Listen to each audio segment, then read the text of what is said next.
And oh my God, I mean, it has just been just crazy, and every layer that we pull back, it's really cool because every layer we pull back is like, okay, this is a bigger mess than anyone thought of, but there's so much potential in AI. And I just told all the boys, I said, we're going long.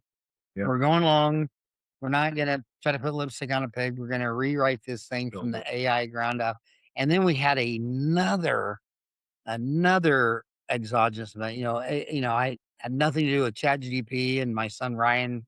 I had to explain all to me. We were real early adopters, and I got religion quick that this is a game changer Mhm. because Dentaltown it has 250,000 members for 25 years and posted 10 million times, and they set it all up in a database, and I could ask it any fucking question known to man, and it'd give me Get a you a damn good answer yeah. instantly. And I thought, man, how do you go wrong with this? Yep.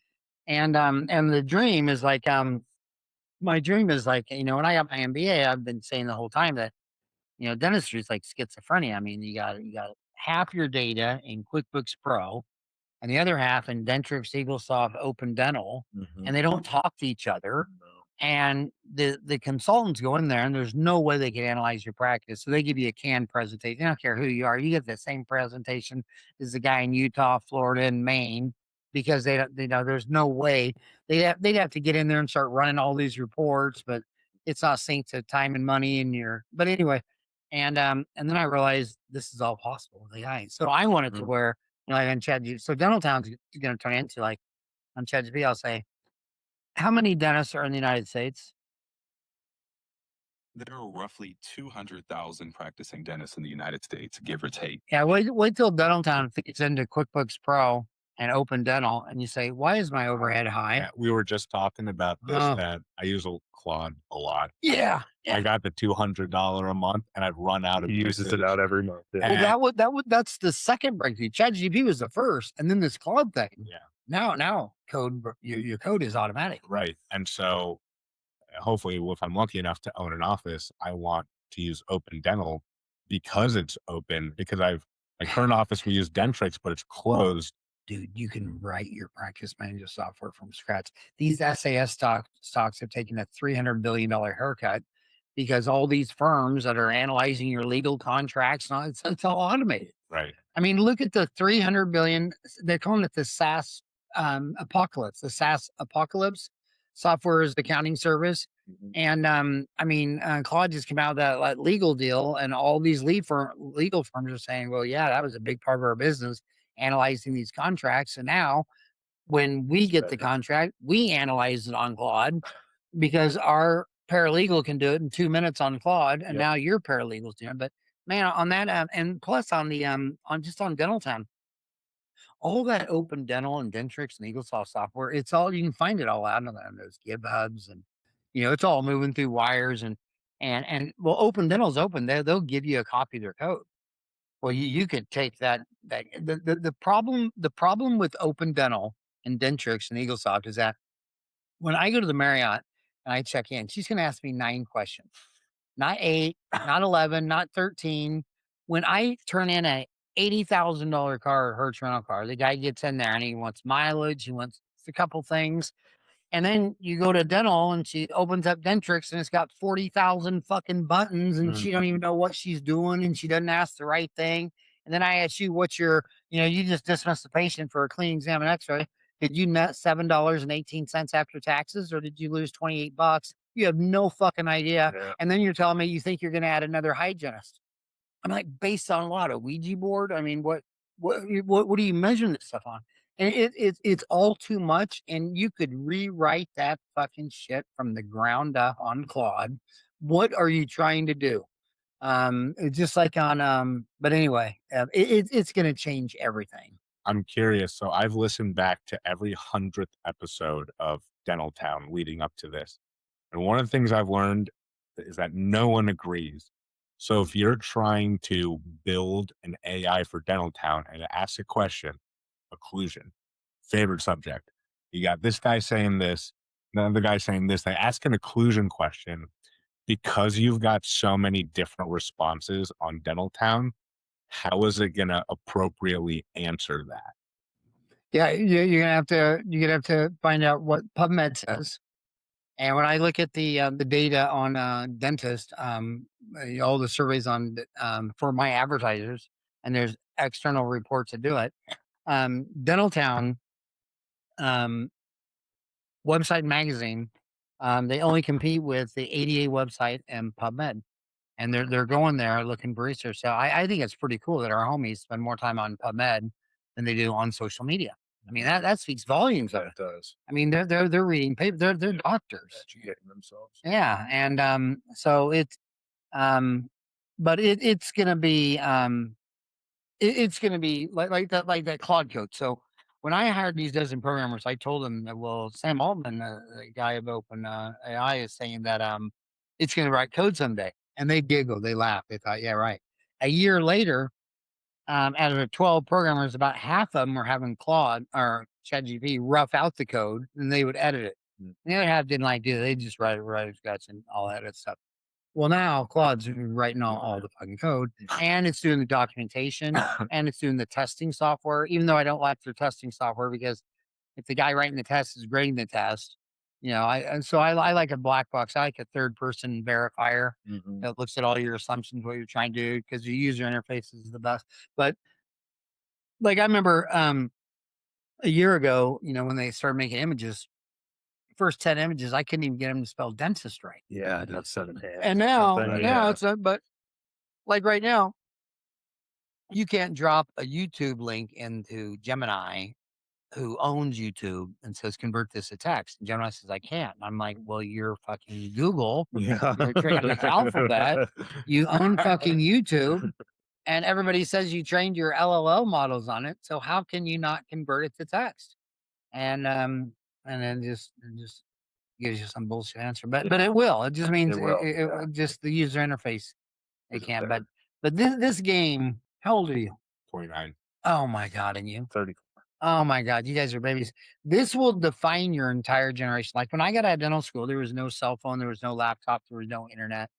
The hottest fucking thing out there was a garage door opener and a remote control on the TV. Yeah. Those were like going to the moon twice. I mean, everybody couldn't believe you could open your garage door and change your TV channel. And which is so the internet has defined my whole life. And it was actually in 98 where I had 4 boys in 5 years, and I was at their teacher parent conference, and they said, well, you need to get this AOL so they can do their homework and they can study on Mars and write book reports. So I got this AOL internet thing, and I just thought it was dumb. And I was looking at it, and immediately I thought, oh my God, I'm so professionally lonely because, like, I'll do a root canal and it looks perfect, and you're saying you still can't chew on it. You're saying all these problems. And if I could just post, an x ray and a photo, I could talk to dentists around the world. And so I hired a dozen. Same thing, 12 programmers in 98, and we launched Dentaltown, and it was a huge hit. I mean, we were 5 years before Facebook. We were getting 1,000 users a month. Yeah. And it really was a legacy. And now 25 years later, I feel like it's 1998 again, and it's just with this Getting deal, that in, and it's going to define your next 2 decades. Yeah. And every, so first it was ChatGPT. 2 years later, it was Opus 4.6, where I already have 3 programmers who walked away from programming.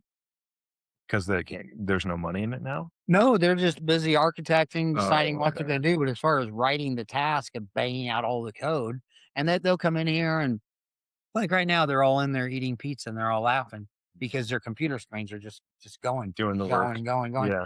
And Leal says that his productivity went from about 1,000 lines of code a day to 10,000. Yeah. And Leal's went from 1,000 to 5,000, and all the rest are ramping up fast. But then they're going to add video and all that. But the deal is you don't, if we were having this conversation 2 years ago, I'd tell you guys to go to YouTube on MIT's got that video, and that 39 videos, they teach you how to Python program. Now I tell you, well, now you don't even have to do that.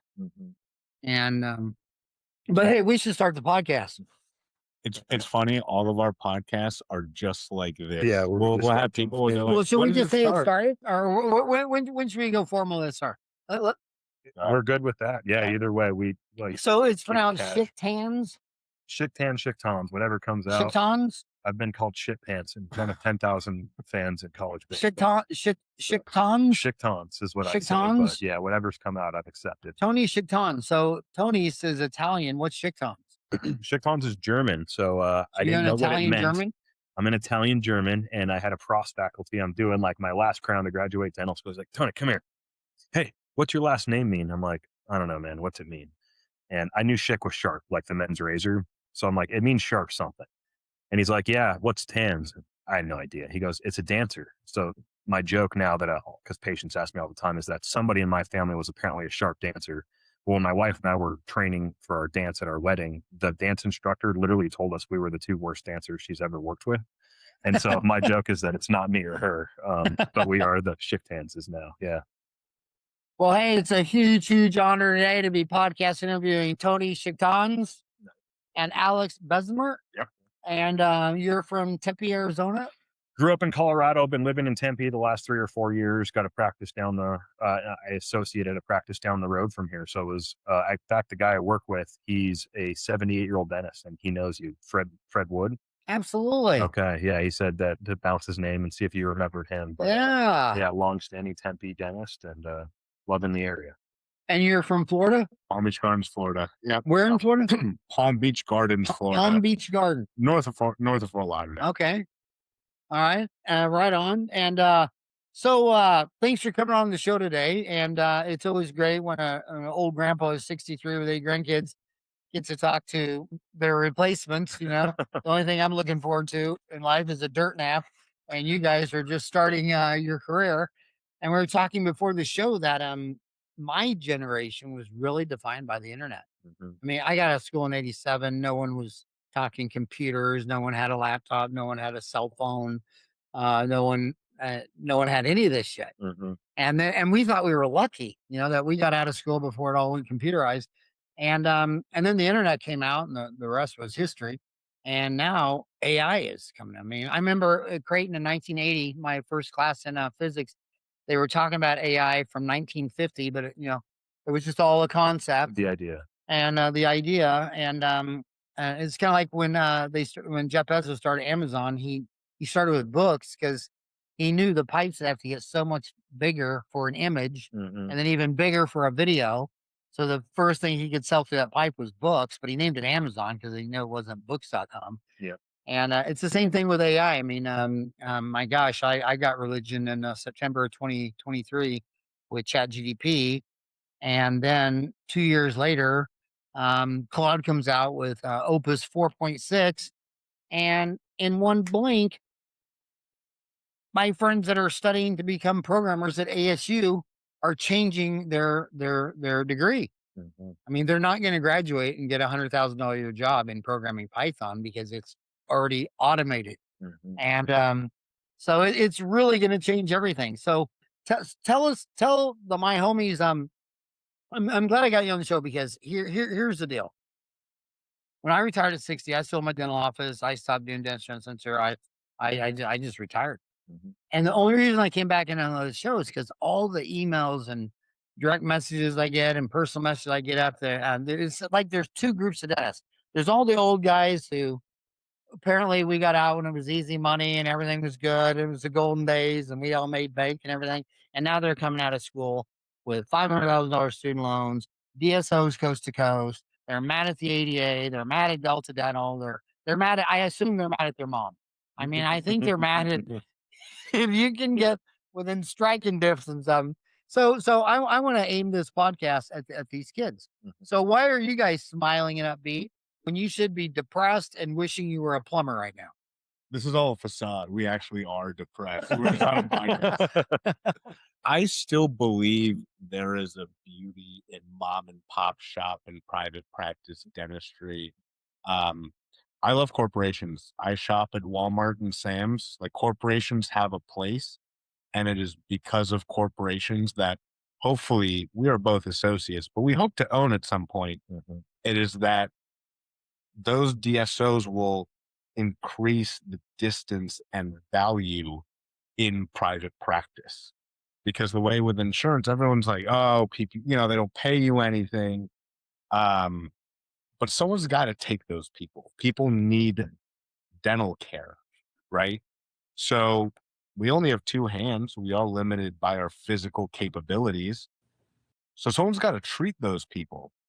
And some people just don't want to. That's what we've learned with the educated associate, is that some people don't want to own, and that's fine. And they need a place to treat people well, give people the dentistry that we recommend. And some people want more. They want the 24-hour a day, 7-day a week headache to hopefully provide a different quality and value. And we just want to help bridge that gap for those people who become associates, and whether they want to just maximize being an associate, personal finance, budgeting, contracts, all that stuff, to, those young and old dentists that want to become owners at some point. And there's a beauty in that. And I would say, I actually was that pissed off person. I've been out 5 years, and I remember when I first got out, I'm looking at my $330,000 of loans. My first job, I'm working 5 days a week, 9-hour days. MOD, posterior resins, were reimbursing at $64. I was working my hands to the bone, making like 120, 130 grand that first year, and thinking like, I got no chance. I'm never going to climb out of this thing. And had a good mentor, and I guess as time's gone on, I've begun to see the light a little bit. So I would say, if you are one of those younger docs that is either still in the midst of all the struggle, I am now on the side of the coin that I do think it does get better. There are a lot of outlets, and that's kind of why we're, like Alex was alluding to, we're trying to help show that light amidst the dust of the $300,000 to $500,000 a month. Yeah, and the thing about life is, even when someone dies in your life, the first thing you notice is life goes on.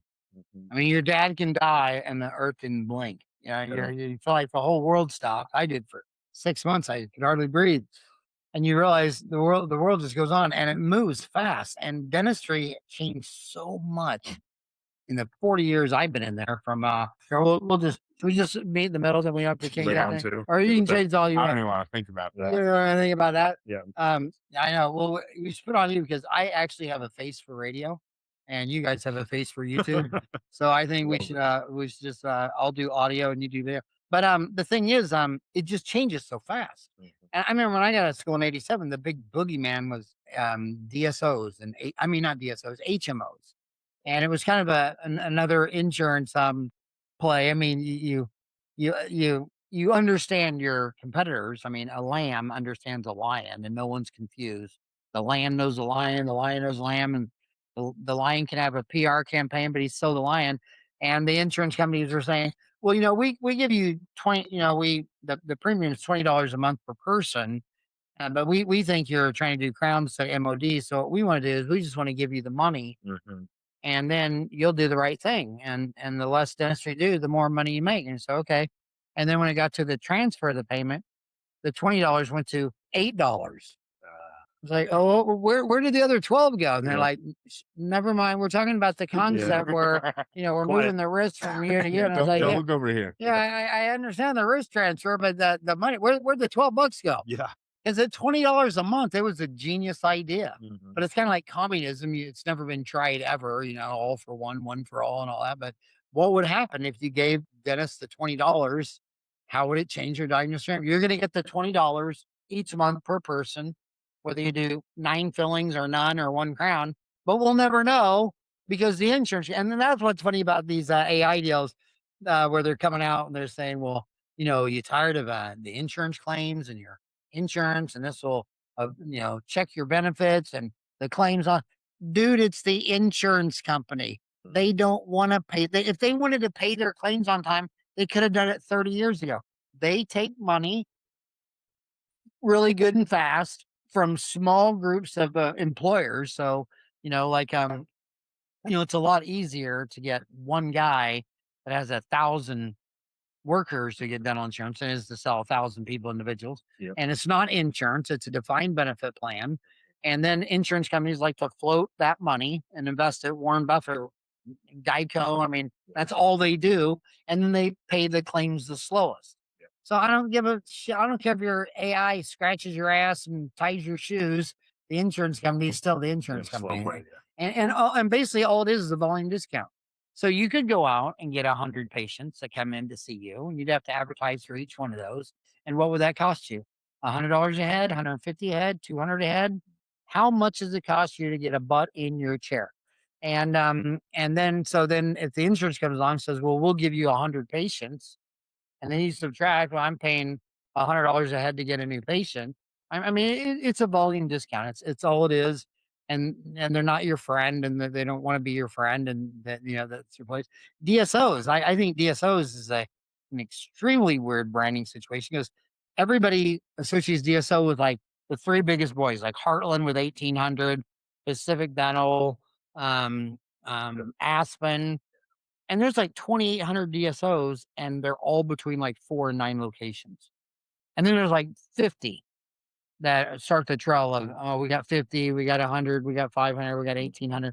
And the DSOs are, it's bizarre because they're usually in smaller markets, like well, the first one, my first job was a DSO. It was Ed Silker at Sunshine Dental in Phoenix. And I got a job with him right out of school. It was called Sunshine Dental. He had north, south, east, west. First dental office that was open 7 days a week. So before DSOs, if you fell off your bike on Sunday and broke your front teeth off, there's no real doctors that you can call. Yeah, you can go to the emergency room, and they're just gonna give you antibiotics and Percocet, and that's all they can do. And I was working for Ed.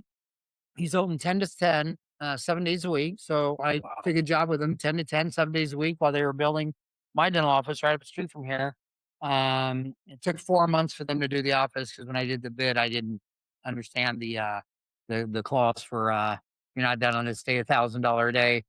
I didn't have that little bit piece of knowledge. So they took 4 months to build something that should have taken 6 weeks because I didn't have the clause in there that this is when it's done. And every day after that, you give me $1,000. And that one, but anyway, I was working at Ed's, and to get a UMKC, I had to do 50 fillings. I had to do 15 canals of endo, 15 units are removable, blah, blah, blah, blah. I was doing that every week at Sunshine Dental. And then it's a group practice. So when I can only get the top half of the tooth out, and I couldn't get the bottom. This guy I still love to death. The guest get wanting, he'd come over laughing and he'd pop it out like 1 second. When I couldn't find the third canal or the fourth canal, Nick would come over and say, it's right. And so you're in this group practice making you a greater dentist. And so I thought the DSO was great, but the thing that in these smaller markets, like say you go to a town like 250,000, you got one on the south side, and you realize, well, if we had one on the north side, in the east and west, we have a billboard at each end of the city. We could use radio and television. And television, look what it did for Clear Choice. Yeah.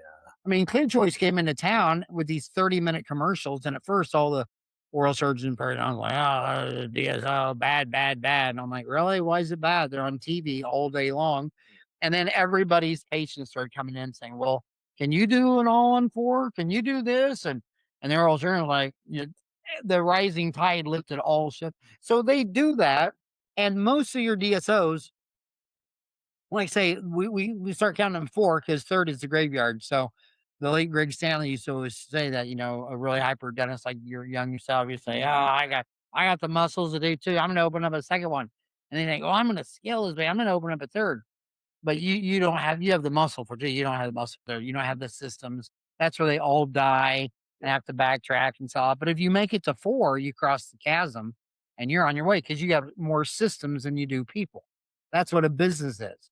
And a business, it's like Ray Kroc is dead and McDonald's has 38,000 locations cranking out Big Macs, and that guy's room temperature. And, so, it just keeps going. But I think and then with these big boys that get like 20, 30 locations, Well, they have no liquidity X. I mean, what are they going to do? Sell it to you guys straight out of dental school?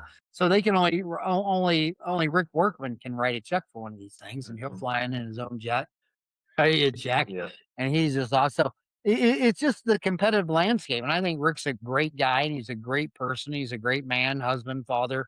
He's a good guy, but everybody has different points of view. And I know girls out here that have worked for Pacific their whole life, but they had a kid in dental school. They were married, a single mother. They didn't want their self identity wasn't the business mogul. It was being mom. And she wanted to just be able to walk up there at 5 o'clock and say, it's mom time now, Yep. and turn off her phone. So don't let anyone shame you for what you're doing. You should do. That's what economics is based on that. You're going to do what for your own best self-interest. Yep. And from your own point of view, and everything looks different to everybody. So what would you say to that kid? They come out with such bad attitudes. Like they'll come out with $500,000 student loans and they'll bitch about that. Okay. Well, there's 200 countries where when you're 18, you don't have access to $500,000 of other people's money. Yeah.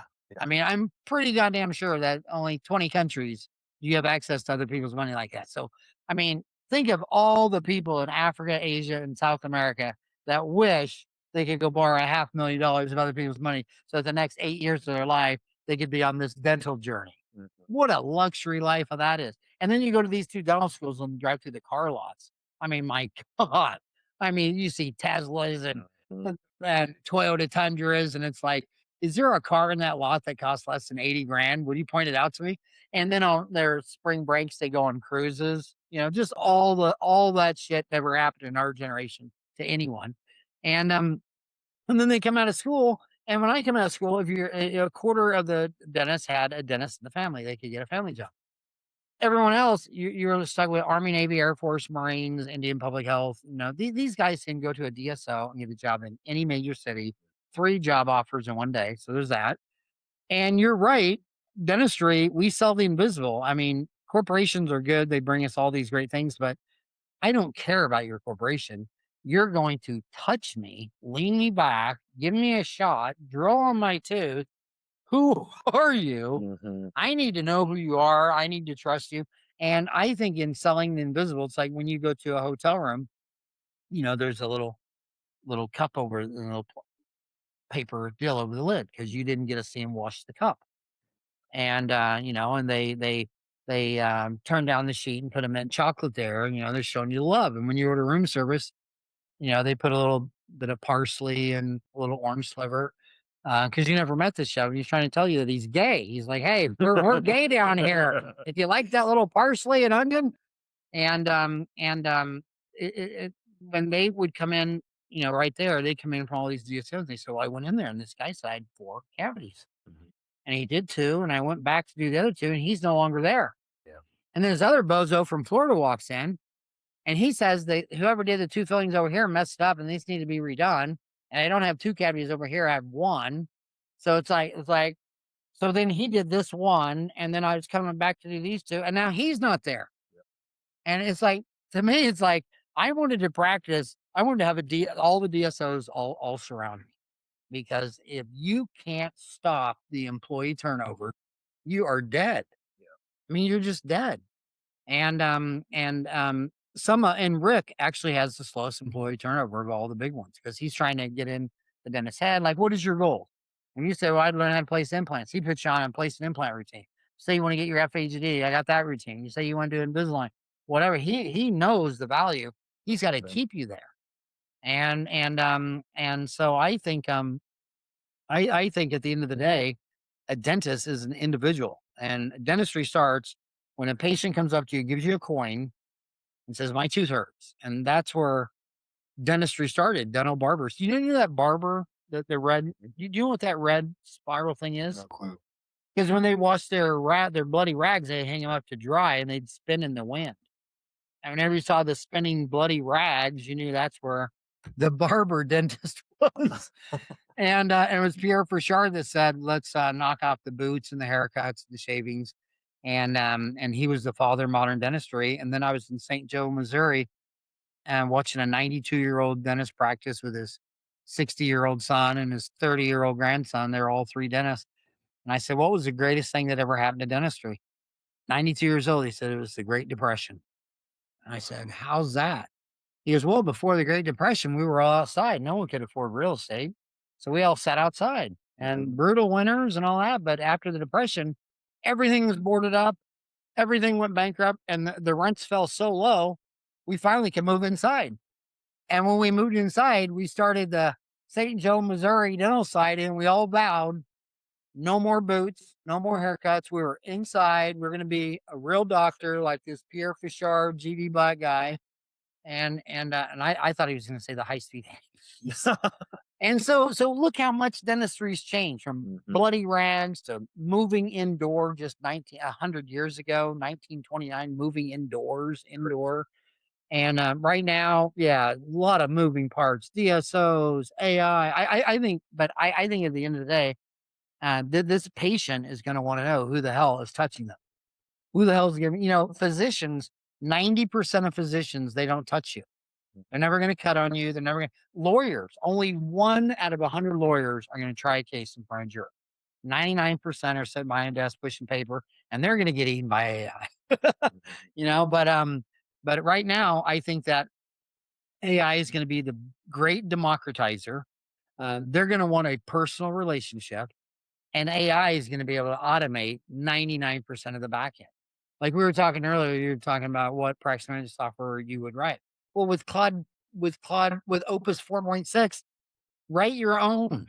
What are you trying to do? I mean, like say, when I go to Hertz Rent a Car and I turn in a $60,000 car, they only got 4 questions for me: the mileage, the gas gauge, my credit card, whatever the hell. When you go check in the Marriott, same thing. They got like 6 or 7 questions. Then you go check in at a dental office, and some poor woman has to open up, Open Dental or Dentrix or Eaglesoft to 40,000 freaking buttons. She's completely overwhelmed. She doesn't even know where to start. She needs like 40,000 hours of training. As a practice management consultant, you go in there and look at the report generator. Every dental consultant will tell you that 95% of all the reports on every practice management software in America have never been ran. And then you go to a Delta or a Dentrix. They invited me. They'll never make that mistake again. They invited me, and it was in Provo, Utah. And he starts and he says, we're going to give you our updates for the year. And we wanted the key influencers here and tell you what we're doing. And he summarized. I said, so basically, what are you going to go over? He goes, well, we have a whole bunch of new reports. I said, and I turned and I knew everybody in the room. I said, Sandy Purdue, what percent of dental offices do you go into where they've never read 95% of the report and they go all up? I said, how many people have ever gone into a dental office where they're using these reports? No hands went up. How many of you, what was the average percent of these reports would you say not run? And everybody's saying 85 to 95. So I said, so guys, enjoy the seminar. I'm going to go to the bar. If anybody wants to talk about anything other than bullshit, I'll be at the bar. And it's just and the bullshit is because they have half their data on QuickBooks Pro and half their data in Dentrix, Eaglesoft, Open Dental. Those two don't talk together.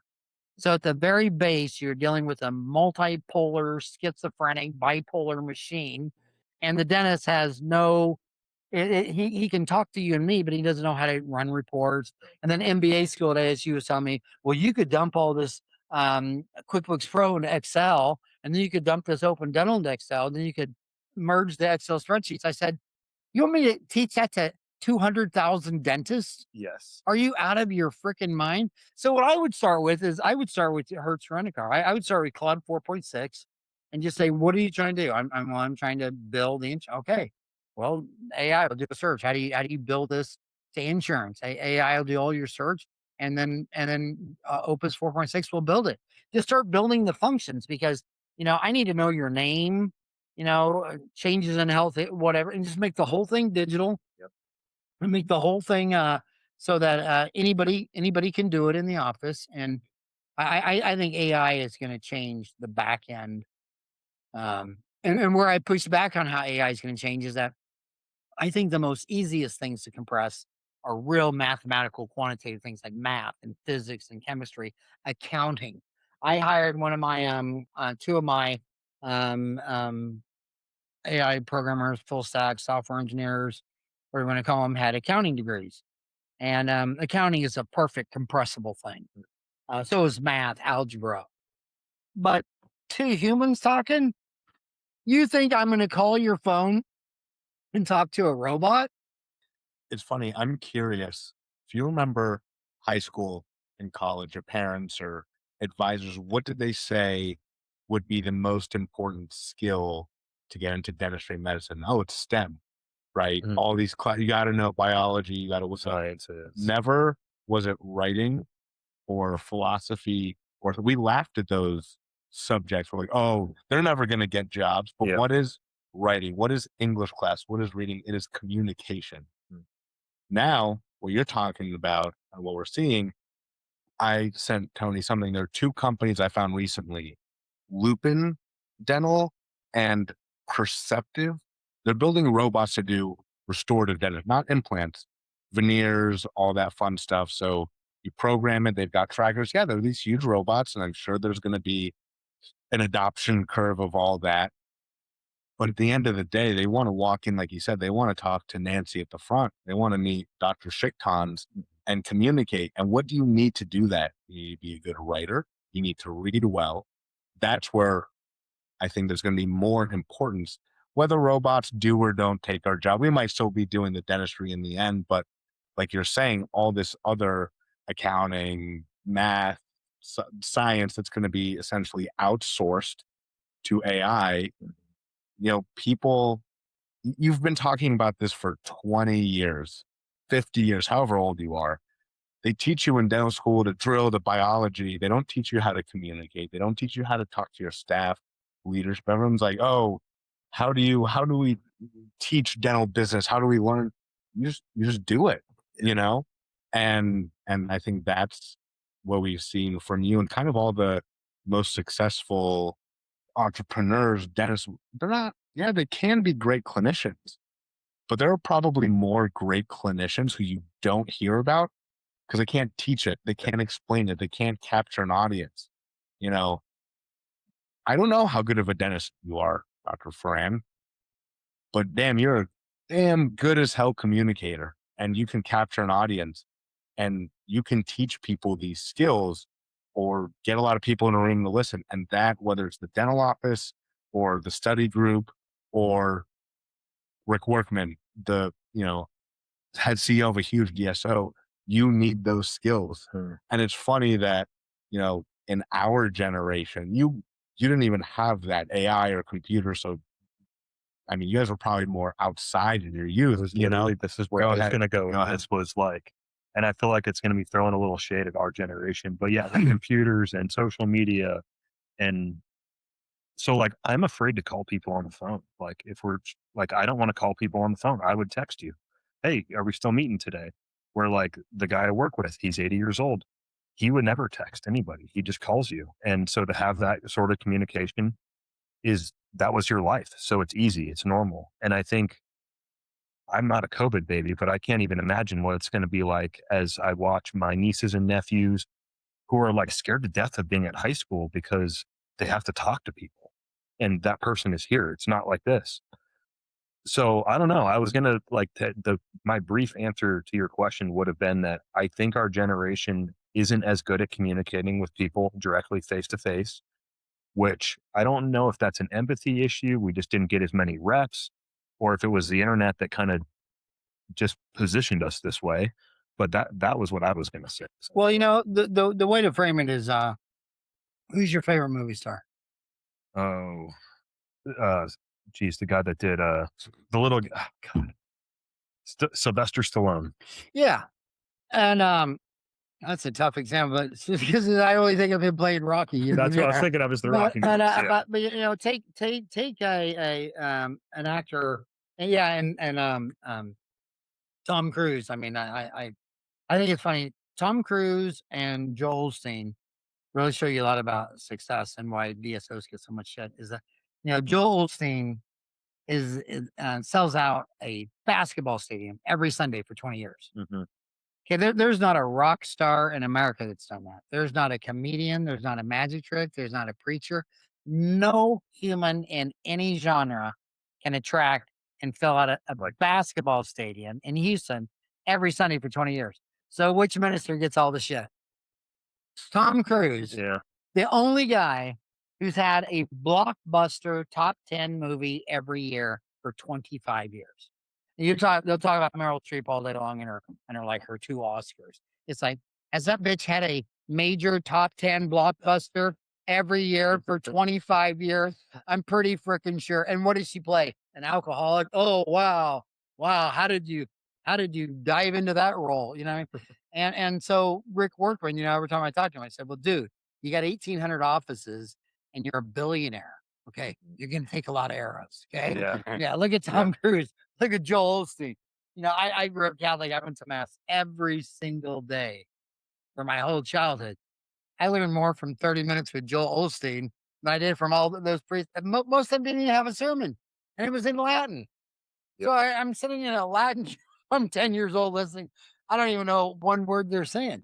But anyway, so success breeds a lot of strange company. But this AI thing is really emotional. It's like money. Money is so emotional, people. I mean, when you talk to someone about their money, you might as well be talking about their sex life or, some deep secret or Maybe something. even worse than that. Yeah, I feel yeah. like more people would cough that up. Well, I don't know what's more stressful, money or sex, but I do know that when you start paying money for sex, it gets even worse. Right. So I just Or better, right? or better. It's funny, you don't pay a woman for sex. You pay her to leave after you're done. And but basically the automation. I mean, it's been I mean, I took my boys whenever we're on vacation, make a tax write off, and we'd always stop at a dental manufacturing deal. And I remember when we went to Disneyland, we stopped at Denmat, and I mean, he had these machines that were making like 10,000 Rembrandt, filling 10,000 Rembrandt toothpaste stills like every hour, going into boxes. Well, that's all robotics. But since it doesn't have a face and it doesn't walk around, it doesn't do a Boston Dynamics flip or something like that, people just don't see it as robotics. But it's just automation. And right now, Yomi has only placed 40,000 dental implants. And there's no way there's a dermatologist in Beverly Hills. And, when you're really, really rich and famous, you have a skin cancer on your face, you don't want to leave a big divot. But the old guys they got to cut, they got to go biopsy, they got to freeze it. They got to keep, it's like 5-6 hours long. Well, that robot can see at 1 micron. Your eyes can see at 50. Yeah. It can see whether the cell's cancerous or not. It has cutters that you can't see with your eye. Yeah. It can go in there and biopsy that. And you can't even see it being biopsied, and it sees the margins. And every time it sends in the biopsy, it's got all the margins of it. And so when you're looking at placing the implant, every lab man knows if you're a right-handed dentist or left-handed dentist by the way your preps are all leaning. Yeah. And this thing's got to go in there and drop an implant. I mean, there's no way you're going to compete with Yomi. No, I agree. But it's the orals. But back to the movie star, they play characters that they're not. I mean, Tom Cruise has played drug dealers and murderers and shooting people. Well, he really doesn't sell drugs and murder and shoot people. And I always think that when you pull up to your dental office, who gives a shit if you're an introvert, extrovert? Who gives? It's showtime, baby. It's fucking showtime. It's time to put on your Meryl Streep hat and walk in there and start pressing the flesh and running for mayor and leading your team and doing everything you can. And it's going to be the oral surgeon who has 4 Yomis going around the clock, who's out there. I'm sure you won't have a cocktail, but maybe a fancy water with a lime in it or something. Yeah. And he don't have to enjoy talking to people or being good at it, but he can Meryl Streep it for an hour. He can Tom Cruise it for an hour. He can go out there and be John Wayne. Wasn't John Wayne. Everybody that knew John Wayne, he wasn't the cowboy guy that he was in. He had one character in all his movies, and that guy wasn't present when you play golf with him. You know what I mean? And so it's just showtime. And so automation is going to turn to robots, and AI is going to be the biggest democratization thing you've ever seen. And look at the people pushing back. It's only going to be governments. The first thing our government says, well, it's so dangerous. We better regulate it. Who they call in? The oligarchs. So they call in Mark Zuckerberg and Elon Musk. Oh, the typical I can't believe the smartest people to regulate this were all billionaires who were fundraiser donors, and they try to put all this fear into you. Well, man, you got 2,000 years of how the earth has been managed with natural intelligence from the Roman Empire today. I mean, shit, go back to oh gosh, Alexandria, 323 BC. I mean, everybody talks about how great of a warrior was. Well, his warrior shit, that was sociopathic shit. I mean, like Genghis Khan, they say, oh, he conquered all these areas. Conquered? He burned the whole city down and killed every single person in it. I don't really know what's great about this. I don't really see, the deal, but I've seen what natural intelligence has done for 2,000 years. And I guarantee you, ChatGPT could run this planet 1,000 times better than any monkey has ever ran it to date. And they're all going to tell you that that's fear and that's evil and that's one world government. Well, you don't want one world government. So you want 200 tribes where every border has been founded in bloodshed. Right now, Russia's trying to move its line with Ukraine, 1 million dead. China wants to move its border with Taiwan. That'll probably cost another 1 million dead. I mean, ChatGPT doesn't give a shit where your imaginary border is. No. And I think that ChatGPT turned into Perplexia, turned into I call it Ant. What's it called? Anthropic. Anthropic. I have the hardest time with that word. I call it Ant. I can never roll out Anthropic. Claude 4.6. I mean, and there'll be something 30 days from now. There'll be something a year from now. I mean, like say, you still can't go to ChatGPT and drop a YouTube link in. Oh, you can't do it on Gemini. I was telling you about it. And Gemini is Google. They own YouTube. And I'm like, Gemini, you own YouTube. Here's published reports from Wall Street Journal that you scraped all of YouTube to train your LLM models. So how can you not translate? So it's where it's going and it's coming down the path. And I think that when I was a freshman at college in 1980 at Creighton University, the average Fortune 500 company is about 65 years old. And when I started Dentaltown, it was down to 20 years, and now it's down to 10. And now half of those companies have delisted and gone to private equity. And I think what you're seeing is the old legacy. I mean, we only had like 100-year company. It was GE, and that's because it started with a genius, and then got a really great CEO later on. Japan had one. Guess what their 100-year company is? What? No, it's gonna be a knife company. I bet. Atari. Oh, It was a deck of cards. wow. It was playing cards That's turned into game. what was Nintendo? Right. Nintendo, which I still think is I'll always be the grandpa because I tell my grandkids, I'm sorry, I'm a purist. I put it on Nintendo 64. That Mario, that is the perfect game. Yeah. All the shit they've done since. I'm like that guy, that old grandpa telling you to turn your music down and it's shit and the good music was the bad days, but they'll never get close to Nintendo 64. Just a clear game. You knew everything. But anyway, and Yamaha was interesting because Yamaha, the one thing you teach in B school is that you can only figure out how to do one thing really, really good. And the only company that did two instead of one was Yamaha, because he had engines, but he loved to play the piano. Oh. So he's got number one in organs and pianos, and number one in motorcycle engines. That's where I wonder if Michelin is the same, right? Because Michelin's food and tires. Probably different companies. Well, and that logo looks like a fat guy. Right, so I think he might be a use well, foodie. yeah. He likes food. I'm curious. I mean, both of your opinions. So I find all this stuff about the dental robots.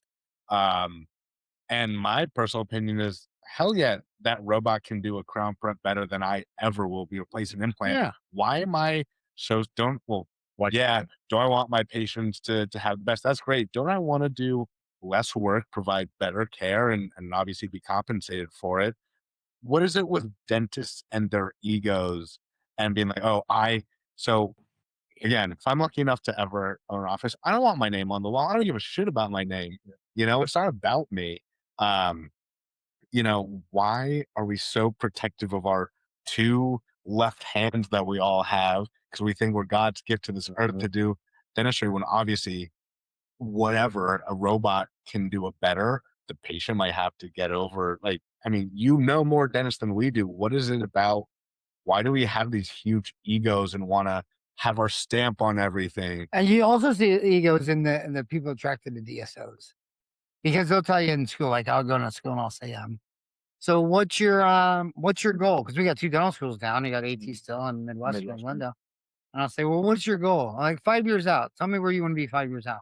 Because I see all this lying going on, like, when they're coming in and their kids in your dental office are saying they want to be a dentist. They're saying they want to be like you, and they and all that you're trying to. And then in undergrad, they really want to get in because they really want to be a dentist. And you say, well, what's that dentist look like to you? And they tell you their dreams of, they want to practice an Awatuki or what. And then a dental student, and then they get out, and then they're never gonna lie and say, well, I dropped all my dreams. And none of those dreams were true. I went to school 8 years because I want to be somebody's bitch. I want to be. I went to school 8 years. I want to be an employee. I want to be treated badly. When my daughter has a school play on Monday and I ask off, I want to hear someone yell at me, not hell no. I want F no, and I want doused with coffee when I ask. I mean, I want to be abused. And so they can't say that. So they just, their lie is not now. Well, yeah, those were all my dreams, but not now. I want to get some experience, and I want to pay down some of my student loans, and I want to wait till I learn how to do Invisalign, and not now, not now, not now, not now. Just means you're afraid and you're scared. And and I think that I think the 2 craziest batshit insane decisions I ever had decided to do was have 4 boys in 5 years and open up my own dental office. So when you do that, when you're young and dumb and full of, and you just walk out of school, sign the lease, got in there, scared shitless. Every time I turned around, there was another baby on the ground. And by the time I finally figured it all out, I had $1 million practice and a family and 4 kids. And then when you get older, you start getting wiser. And then the DSOs pay you just enough to kill all your dreams. Right. And then you start telling your wife, you're single, you can get away with it. You can ride a motorcycle and do whatever you want. But this man, if he starts saying, well, I think I'm going to drop my $150,000-$200,000 job, and we have a kid now. Do you have any kids now? 2 and 1 being be born in 2 weeks. So, Oh my God, yeah, 3! let's go. 3! You are the man. Are you gonna go for 4? I'll just say it on the pod. I am done. Yeah, You're I have been. Yeah, Yes. yeah. My dad had 7, and I had 4, and one of my boys had 4, and 2 had 2, and I'm seeing the genius of 2. I'm seeing I'm seeing 2 sounds a lot, but anyway. But the bottom line is and then the opposite of ego. So they just live in fear. And they just live in fear. And what they don't understand is that you can open up a dental office. COVID taught us this. COVID in this town, you were here during COVID, right? Yep. I can still see the PTSD on your face from the COVID, because that was fair, because all the dentists had to close down their office. But you could go to Walmart with 3,000 people in one location, and you go into Costco, and you could go into any donor's office and mix with people. But if you didn't have a donor, apparently the ADA pack money wasn't enough. But anyway, so dentists were just, self-included, and you just say, okay, well, you're in pain, and you talk to your assistant, you meet her down there, and it'd be 2,500 cash, and we're gonna do a molar root canal, build up, crown, CAD, cam, cement. We were only there for 2.5 hours, start to finish, and got 25 Benjamins. And you even told them, this isn't insurance, this isn't any of that stuff. We're sneaking in. I don't want a paper trail. This is only in Benjamins. And then you realize, okay, I just got $2,500 for 3 hours, just me and one assistant. That's a damn profitable day. And then I met dentists from all over, from Gigi and San Francisco to all over Singapore. It seems to be more normal than, Singapore, they all have one dentist. And that this is his iPhone is his office number. They have no overhead. So you go into those offices and do $250,000, and he'll take home 200,000. And he sees 2 or 3 people a day. And then you go in these big old production deals where they, see 50, 60 people a day to make 150 a year. Yeah. And all the liability and all the overhead and all the jobs for him. And then the DSO, the positive egos. What I don't understand the most about DSOs is they'll sit there. This is actually the dumbest thing they do. is that they've never been outside the United States. They think in locations, and when you go to their meetings, the bragging rights, no one's walking around showing you a picture of their wife and 4 kids and their 8 grandkids. It's all how many locations. How many locations Yep. you got? Oh, you got get the Oh, get the not, frick. not even like the margin on the Yeah. locations. No. All the No, 50 and not many. unders, they're all downstairs. If you could go outside, that's Go cool. ahead. I'm trying to work my way up to the workmen's and the bottom line is I mean, I know individual dental offices that do 20 million. Chip Castine does that and more, headed to 30 in Bakersfield. I know a pediatric dentist that's on 30 million. How, You how go, do you think they do that? well, they just keep expanding. I mean, you talk about corporation great, Costco's great. You know, we're here, and if we're the 60 runs into the I-10 from Tucson to LA, Mhm. I mean, you go to Cambodia, and the tallest building downtown says dental hospital, and it's got layer for every specialist.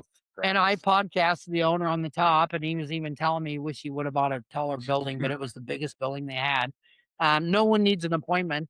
We went to Angkor Walk. It's like 3 hours, and we were listening to people being told from Japan and America and Germany that if they have a tooth problem, just go to the hospital, the dental hospital. Well, I mean, why do you need 4 locations? Why do you need 8 locations? Why do you need 20 locations? I've seen I've seen like Green Dental Lab in Arkansas got so big.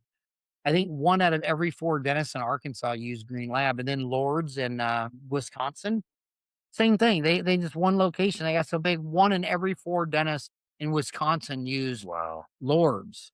But if you owned a lab, you think locations. It's just one. I need a location. I need all these locations spread out. Glidewell Yep. has 1 location, and it does 5% of all the crowns in America. 1 out of every 20 crowns is done by Jim in 1 location. That dental hospital in Cambodia isn't thinking in locations. Mhm. And I tell you this, I mean, here you are, and you just keep adding. And anytime you build a new office, say, well, at 9, we need to go to 12, we need to go to 18, and it just keeps getting bigger. Mhm. And the next thing you know, you're doing 20, $30 million in 1 location. And everybody in Phoenix, think of the 1 location things that everybody in Phoenix will go to at I-10 and Superstition, maybe a Toyota Tundra dealership, Okay. maybe Yeah. a mall, maybe some great restaurant. Mhm. I mean, shit. I mean, yeah. So then, a lot of weird stuff going on in dentistry, but I think AI is going to be the biggest mover. I think it's going to compress it down to, it's going to equalize the individual dentist, because I just want to go where everyone knows my name, and I want you to know me and my mouth and my chart, and I trust you because you're going to touch me, you're going to hurt me, you're going to stick a needle in me, That's hot. and and I don't want to go in and meet somebody that I couldn't pick out of a police lineup. Yep. That's the doctor. Changes everything. Yeah. So you were saying you had 4 boys in 5 years and you opened up a dental practice. If you were, how old are you when that happened? 30? I think I was 27? born in 62, graduated in 87. So what is 62? What's that? 25? What is it? 25, Is 66, it? 87. Would you do it again now if you were 25 now? Absolutely. I don't, yeah, I loved it. And the other thing I did is I didn't refer anything. If I referred anything, I wrote it down, and I said, okay, well, I gave you this molar endo. Well, when both of us was born, maybe I was did a molar. How many molar endos did you do in utero? 0. Yeah, so you came out butt naked, no endo under your belt. Well, everybody's got to do their first. Right. And why is his first sacred? Because that's the narrative he's going to spill. Yeah. The narrative is always saying, well, I did it special. I did. Well, I got to do it too. And I want to do it to learn the diagnosis, the treatment plan to do it, even though I found out later that you can't master 12 things. Yeah. You can't do 12 specialties. And it really matters if you like it or not. Yeah. Like I don't like foo-foo people. Like when girls would come in with pictures of themselves and how they wanted their teeth, and they'd have pictures of movie stars, their teeth, and their wedding picture, and you're looking at some 60-year-old lady, it looks like she just fell out of a car, and you're just like, We got a long way yeah, to go. can Yeah, you, my friend. Yeah. can you show me where that liver spot, the one the size of a golf ball? What? So it started right there. Can we see it? I mean, and just I can't deal with that. But there were people, Trent, up the street at his fellowship in the Academy of Cosmetic Dentistry. He who flies into his office without Trent Smallwood. The endodontist, right? No, the cosmetic dentist. Oh, okay. And I'm like, Trent, every time I saw him, number one, you have kids. Change your last name. You should be the last Right. boy in preschool with the last name Smallwood. Okay. Just man the hell up. You're either Small or Wood. You're not, but anyway, but if he loved those people, he loved them. And I didn't like them. And I like blood and guts. And I like endo and extractions. And my staff would get mad at me because when they came in from Guadalupe, there's no dentist in Guadalupe and they don't have any money. And if they failed the FA, if it was just an extraction, well, they'd fill the FA and all that kind of stuff, but I'd pull it before they dismissed them. And they'd always roll their eyes. That friend, they're going to tell all their friends. They're going to tell them. And he heard it from him, and he heard it from him. And I said, I'd rather pull 4 wisdom teeth and play golf. And it took me 5 minutes, and I loved it. I had more fun than him. And then endo. If it was a boy, I could pull the bad too. But if it was a girl and she's in a dress and she has a little things in her hair and it was second bite to second bite, I'm like, come on, man, it's a second bite. So I'd do the endo free. And I'll do charity, but I'll do it when I want to, on who I want to do it.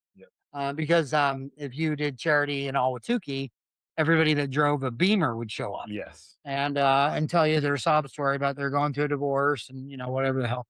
And I just love the people. And the easiest part of dentistry is when you realize that, when you go into McDonald's or I go to Chick-fil-A every Sunday. And like, what's the most money you could spend at Chick-fil-A? I mean, I know friends that have spent $50. Okay, $50. Yeah. Okay, what's the cheapest you could spend at a dental office? How much would it be? 300. Yeah, I mean, you go in there. I got a toothache, a PA, a bite wing, an exam, and what are we looking at? I mean, there's so much money for so little activity that you can graduate from dental school, open up a dental office with one chair, and make bank. You can make bank because if But someone nobody says this. Nobody says that. Well, like, I in your mean- dental I mean, school, nobody says that. I I mean, feel like. Gigi said this on this podcast. I think I podcast interviewed 9 years ago, 8 years ago. I mean, I podcast from Singapore, and the Singaporeans would tell me that, yeah, they'd say, I got those podcasts from Singapore, and they'd say, yeah, it's really weird. I look at the Americans, and they'll have like 4 or 5 chairs, and they'll have all these employees, and they'll do all this stuff, and then they'll do it for 180. I made 190 last year on sales of 275. I mean, I have a 500-foot office. My daughter after school, she'll come in and she'll play on my phone, so she'll be my receptionist, and she might do some instruments and all that kind of stuff like that. But I mean, they're just low machines. On group practice, it's just a lot easier to build one office from 100,000 to 1,000,000 to 2,000,000 to 10,000,000 to 20,000,000 to 30,000,000 to 100,000,000 in one freaking building. Imagine if a mall. So we're just going to take all of our stores and just spread them all over town, and we're going to be the mall location. I mean, well, then what's a mall? I mean, I've been and my boys tell me that they take what they learned in college. And I only had one good son that went to ASU like I did. The other 3 went to NAU and got degrees in downhill snow skiing. Yeah. And have jacked up knees to show for it. Zach still wishes he went to ASU because he thinks he permanently jacked his knees because he's just skied blacks every day instead of going to class. And they said traveling around the world, they learn more about business. In fact, Insight, you see that big Insight there, the second biggest Microsoft. Those 2 guys were my patients. Of course, I don't think I could say that with Hitler or whatever. They can sue me, I guess, and neighbors. And I said to him one time, I said, why you? I mean, you're just like 2 normal boys from Iowa. How did you build this $1 billion company? And he goes, well, me and my brother, we were army brats. And every 3 years we lived in a different country. And we'd be thinking, well, this one's all warm and can grow anything and it's poor. This one's frozen, has nothing, and they're rich. And we couldn't figure out where you were and why you had so much money. And that's how we figured it. That's how we learned business. Wow. I mean, Japan has no natural resources on like every volcanic tectonic plate. I mean, they're just screwed from the word go. Mm-hmm. Fourth largest economy in the world. Singapore's an island. Yep. Taiwan's an island. And then you got countries like, so many of the countries, they have any values because they just extract shit out of the ground and sell extracted shit out of the ground. I mean, no human capital. And that's how you learn business. I think a young dentist, it's so amazing because like I know you're big into Panky, right? And I went down there and I went down there 5 weeks with the boys. They love that beach. What's that tall hotel across from Panky, right on the beach? No clue.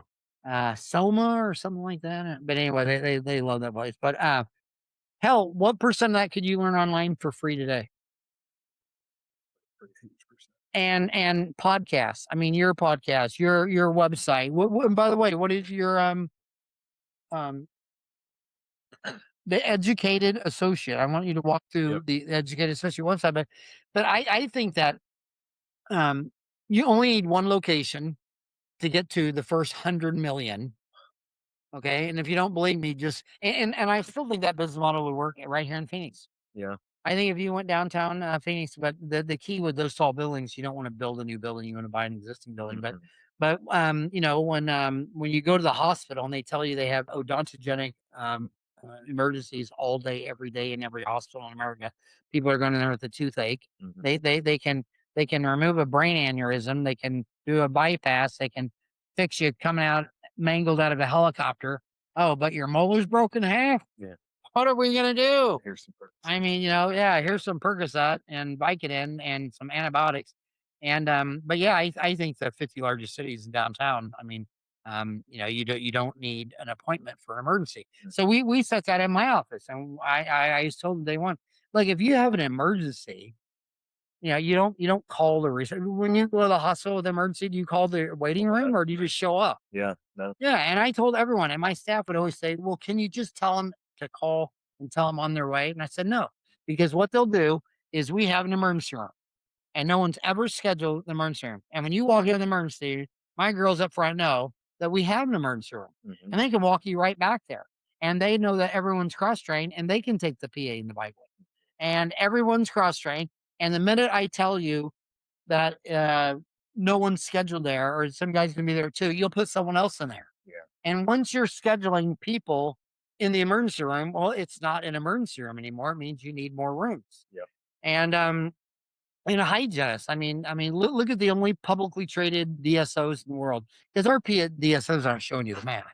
Because when I look at the math, and by the way, I got 45,000 followers on LinkedIn, and that's kind of the business of dentistry. Those are all the business deal.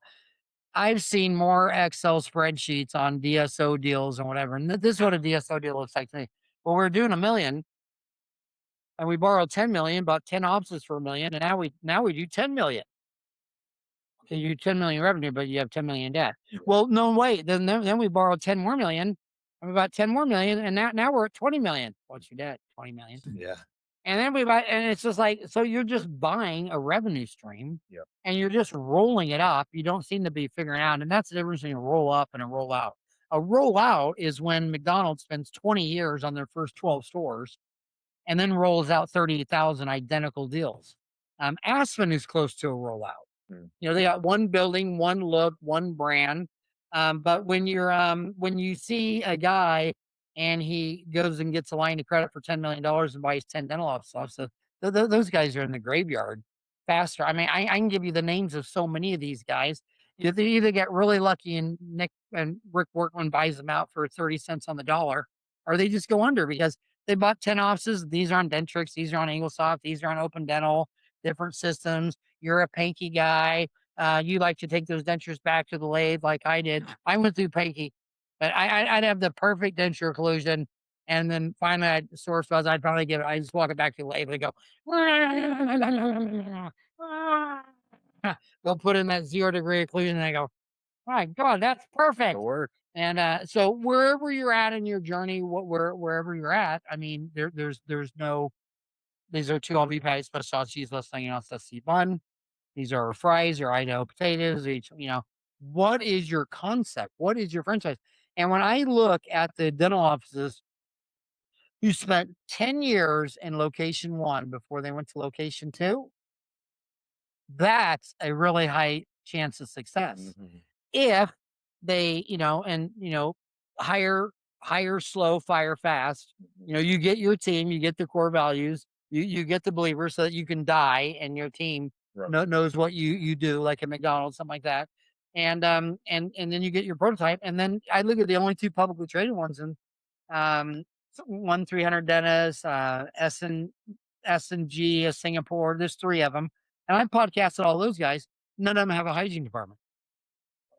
Because what did they learn? It has nothing to do with hygiene. I go into you and you spend 15 minutes with me on a patient exam. You meet me, you talk to me, you spend about 15 minutes and you say, I have 4 fillings and 2 crowns and the treatment plan is $10. And then I go to you for recall for the next 5 years and there's no treatment plan. And then you fall off because you move or die or whatever, and you go to a new guy and he does a new patient exam and he's back to that $10 new treatment plan.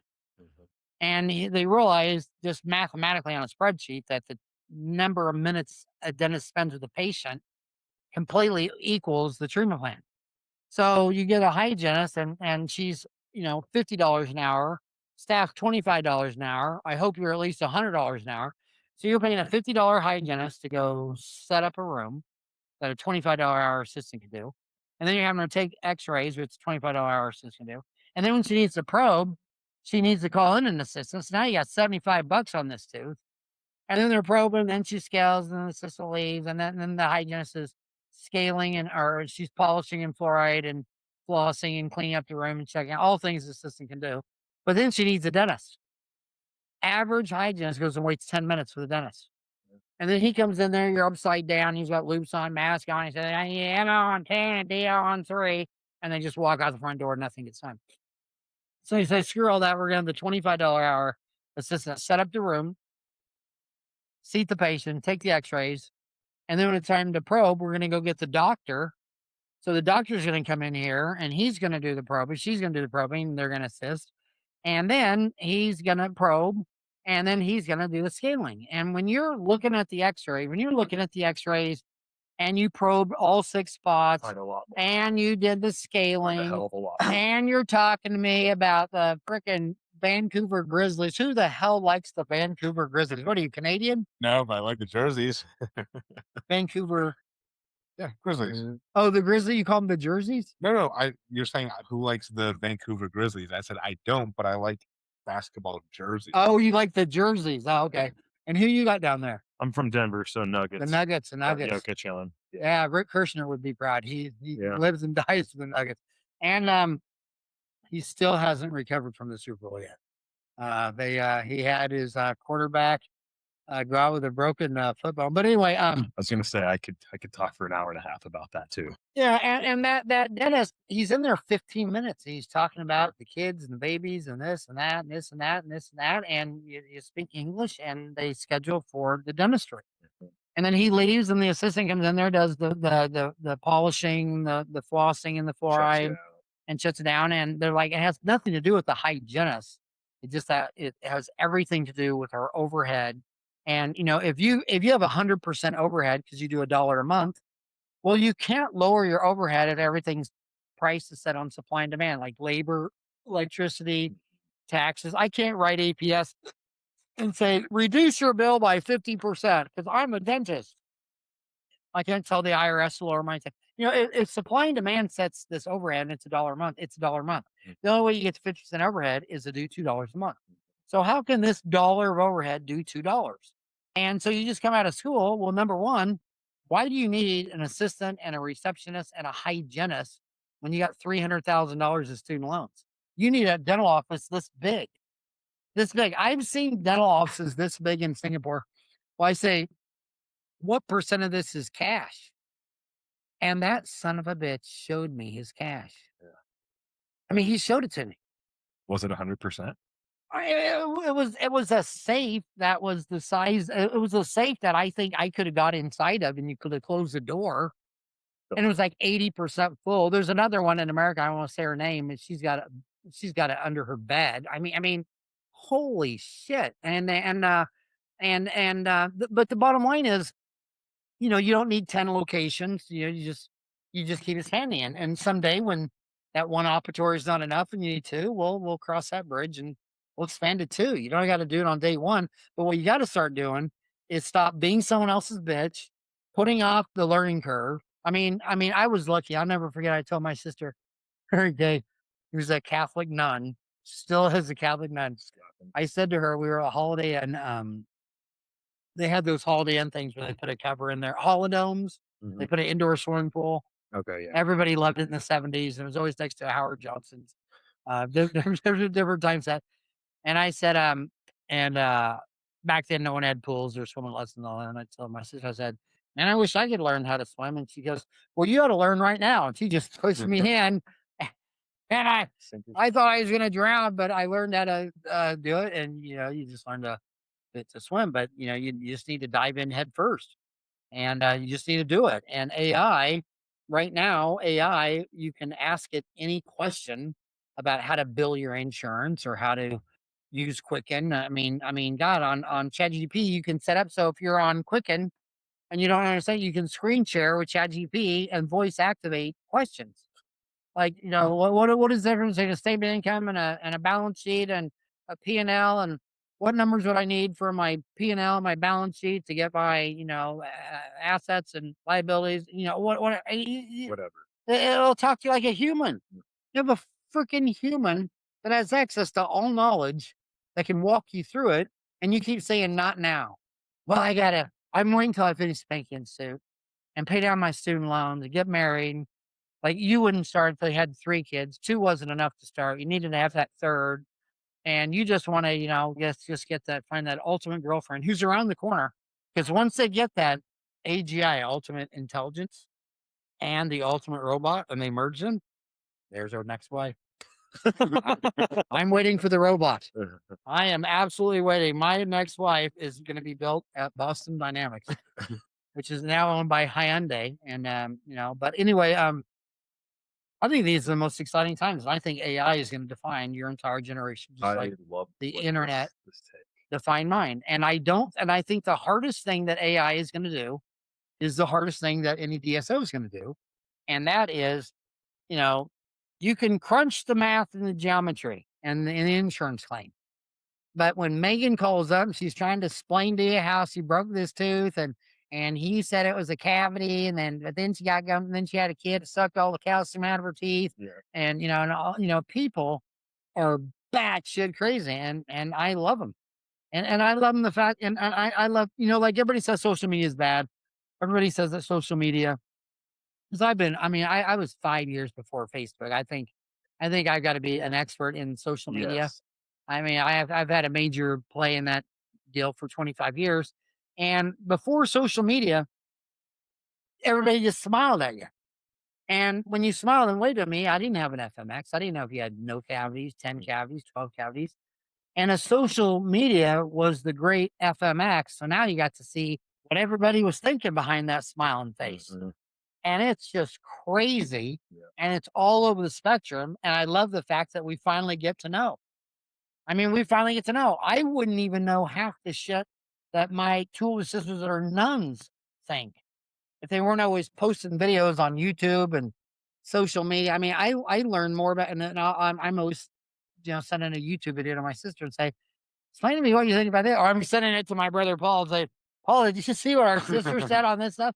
And I think it's the great FMX, and we never had world peace. World War I, World War II. Go back to Alexandria. What that sociopath did to Persia.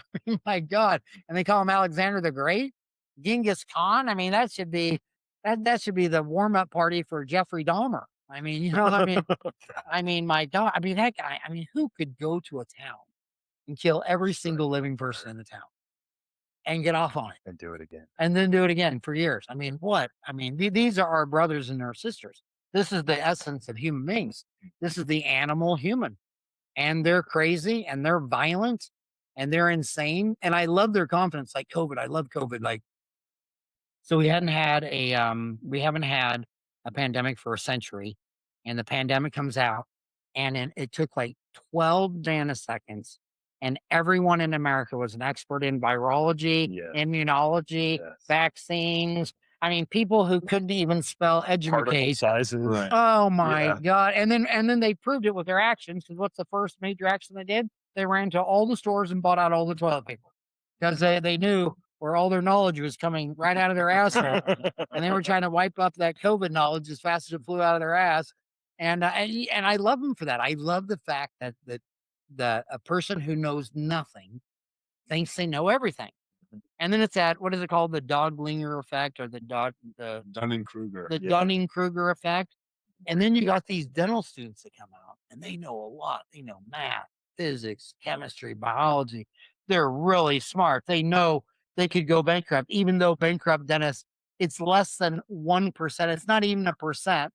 And the number one reason you go bankrupt in dentistry is because they take your license away for something really hideous, like child porn, shooting your wife. I mean, it's never, I mean, if it's like you're an alcoholic, they just put you in the Betty Ford Center. Yeah. All you got to do is pee in a cup, they give you a license back. So by the time they take your license back, you're a bad boy. Yeah. Yeah, you're a naughty person, you know. So with AI and the fact that you're not a murderer, you should be really safe in dentistry. It's not like a restaurant where you open up a new restaurant in this town, 40 to 60% BK in 2 years. Yep. You're dead before you. I mean, imagine imagine trying to make me a Chick-fil-A sandwich and some French fries and a soft drink and make net income off of $13.86. Shit, you take a PA for $25 and you can't break even on that. Yeah. And I mean, my gosh, it's such an easy game. And what is it? The Dunning-Kruger. Dunning-Kruger. Can we just say Kruger's a dumbass? Yeah. That dumbass Kruger, Dunning-Kruger. And that's what every dental student suffers from. Yep. They're so damn smart. And they made the best decision. They already showed delayed gratification. 8 freaking years. Delayed gratification. I want to be a doctor of dental surgery in the richest country in the world. And now they think it's a bad outcome and it's a bad idea, and they messed up. And then they come out of dental school and I say, just go start your office. No, I'm gonna take a job. Then they find a cow, decide to make a couple of calves, and go buy a $500,000 house in Queen Creek. Like, oh, because I noticed in Guadalupe, the poorest of the poor, they'll have a $30,000 lowrider out there and a dirt floor. Yeah. And they come to my office and I tell them, and I had this conversation for 25 years. I'd say, Ricardo, sell that car. Yeah. When those hot Latinas, when they say they're looking for a friend with benefits, they want dental benefits. They want, if you went to this, and I showed them these 18-month tech programs like DeVry, you sell that car, you go to DeVry, you get a job at Intel, you have medical and dental. Yeah, you start walking around Guadalupe showing your Blue Cross and Blue Shield car, you'll have more girls following you than in that freaking lowrider. Nobody thinks that way. Yeah, Absolutely. and now the dentists think that way. Yeah. The dentists, they call that the Dunning-Kruger Guadalupe effect. Or now they have a 5, and then a lot of these I would talk to him, I'd say, well, I know your dad. He would give anything if you and your pregnant wife moved into his house in the basement and said, I don't have money for the house. You have a babysitter. You could go out, the family. And no, we want a $500,000 house. Well, I thought that $400,000 student loans, I thought that was real bad. Because now you're looking at 900. Well, I mean, she's pregnant and she's Mormon, so she wants to have 14 kids and live in a shoe. And so I want to get a big house. I want to get at least a 5. And it's like, dude. So they're smart. They could all do it. They just need to give up the fear. Anytime they say not now, just call bullshit. What do you mean not now? I didn't hear this in 4 years of undergrad, 4 years of high school, 4 years of grammar school. What is this not now? That was the time for not now. right? Because you have your friends that finished college and they start making an income, they're out partying, and you've said, not now because I want to be a dentist, right? And then suddenly the time to say now is right out of dental school. Like ownership equity is the way to real wealth, right? Financial freedom. And now you're saying, I'm talking to my parents, and parents are, you think with immigrant parents, owning a small business is like, I mean, there's this Russian anecdote, like, oh, you know, your son's the president of the United States. Like, isn't that so impressive? And I was like, yeah, that's great. But my other son's a doctor, right? So being a doctor for an immigrant, number one, great. Being a small business owner who's a doctor, wow. I should be like Genghis Khan with like a bunch of wives and kids. But that is the time I'm talking to my mom now. Like, I do want to own a practice at some point. She's like, oh, but you have a lot of debt. Shouldn't you? And I'm like, my number one supporter. Shouldn't you be the person that says, hey, now is it's scary. Yeah, that sucks. It's scary. My parents were dirt poor. But you got to have that leverage. You got to take that risk to be like you one day. And it's funny that from the people that are closest, they're also saying not now. Right. So, I mean, it's scary for young Well, parents. debt is other people's money. And if you're using other people's money to go on a cruise or buy a house or go to Disneyland, you're an idiot. But if other people are willing to give you their money so you can buy a factory, like a dental office that actually produces root canals, fillings, and crowns at like $2,000 a unit, whereas a Big Mac fry and Coke isn't even $20. It's other people's money. And I'll tell you what, capitalism only works with other people's money. And what the poor countries can't do is they haven't figured out how to get capital to their people. And they're always taking their capital. And my funniest traveling around to 50 countries. My favorite joke is you go to America and a businessman will tell you, says, see that bridge over there at Salt River? My company built that bridge and I netted 10%. You go, cool. You go to Europe where, the overhead's so much higher. Europe, they just regulate everything to death. So the businessman goes, I see that bridge over there? Yeah. I netted 20% on that. You're like, yeah, that's good. Yeah. You go to Africa. See that bridge over there? No, I don't see any bridge. I netted 100% of that money. Yeah. So it's just is the government going to slow you down and steal 10%, or are they going to just steal the whole? And whether you're in South America, Asia, Africa, it just depends on what country you're in. And but when someone gives you when you're lucky enough to receive other people's money to invest, I mean, if some guy walked up to you with $1 million a day, would you say no? Or if he charged you 5% interest, I mean, what's the chance TCMS isn't going to be 5% a year of the next 10 years? I mean, it's in every single electronic component on Earth. They're so scared about China taking over that plant that they're building one emergency right now in Phoenix. 7 different plants, 2 of them are already up and running, and then they're building a backup one in Japan because without TCMS, Taiwan meant TMSC. I hate the name of that. It's so hard to remember. Stock advice with Dr. Farran. Well, yeah. I mean, and I do have stock advice because the bottom line is everybody teaches you diversification, which is really dumbification, because the guy from Merrill Lynch has got to justify himself, and he's going to take 1% or 2% of your deal. And I look at every billionaire that's alive today, and every one of them had all their money in one stock. Bill Gates had it in Microsoft. Michael Dell had it in Dell. All these Steve Jobs had it all in. Oh, guess. Can you guess which one Jobs had all of his money in? And they all had their money in one, and they all you don't get to your money. You don't get to the top, have your money spread out in 500 stocks. And just ask ChatGPT this little interesting question. Of the Fortune 500, of the S&P 500, how many of those companies did not make profit last year that showed a loss? Around 6% of the companies in the S&P 500 had negative earnings last year. That means about 30 to 32 of those companies reported a loss.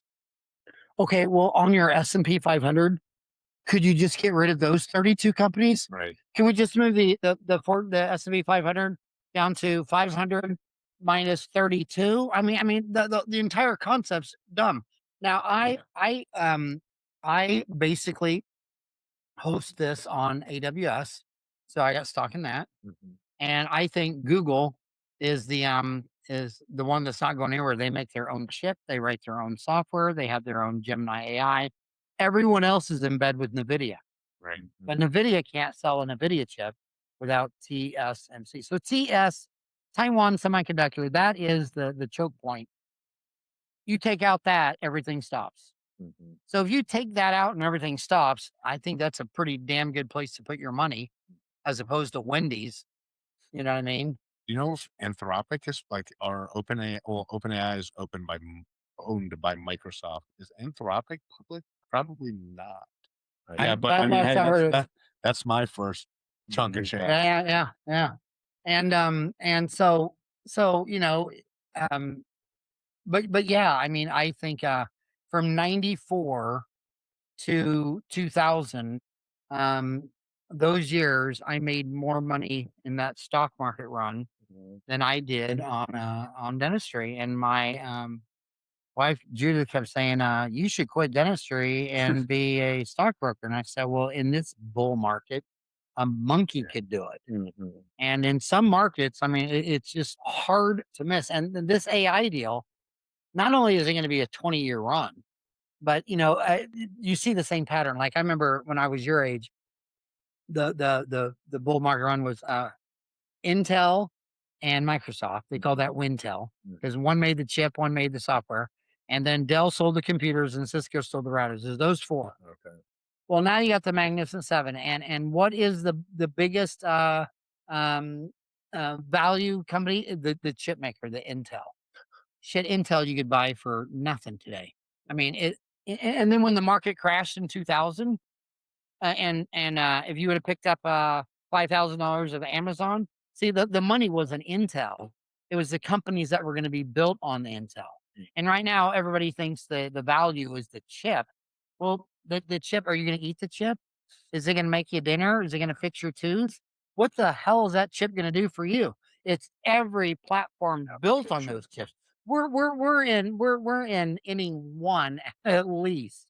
I mean, when you're still telling me that Intel is where all the money is in NVIDIA, and NVIDIA doesn't. I mean, there's no one in Phoenix that's ever seen an NVIDIA chip. No. Yeah, it's had no impact on life. And then if you look at what and Facebook, that wasn't even when the stock market crashed in 2000, Facebook wasn't even a company until 2004. Amazon lost 95% of its value. Oh, scary. Aren't you glad you didn't have $5,000 at Amazon in the year 2000? What would that be worth in 2026?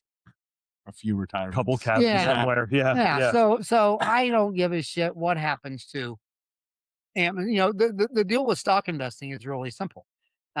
If somebody's calling you up and telling you about a stock, you're being played. Like when you're on CNBC and they're interviewing the CEO. Oh, you're the CEO of XYZ. You don't think that's a paid spot? Yeah. Right. You don't think he forked out 25 grand to sit there and you're giving him a bunch of softball bullshit? Yeah. Anybody talking to you is playing you. And you know how you pick a stock? You went into Walmart and you gave him a coin. Walmart already got you. You gave Walmart a coin.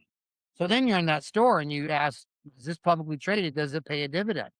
And if it does, that's your stock. Then you're in Costco.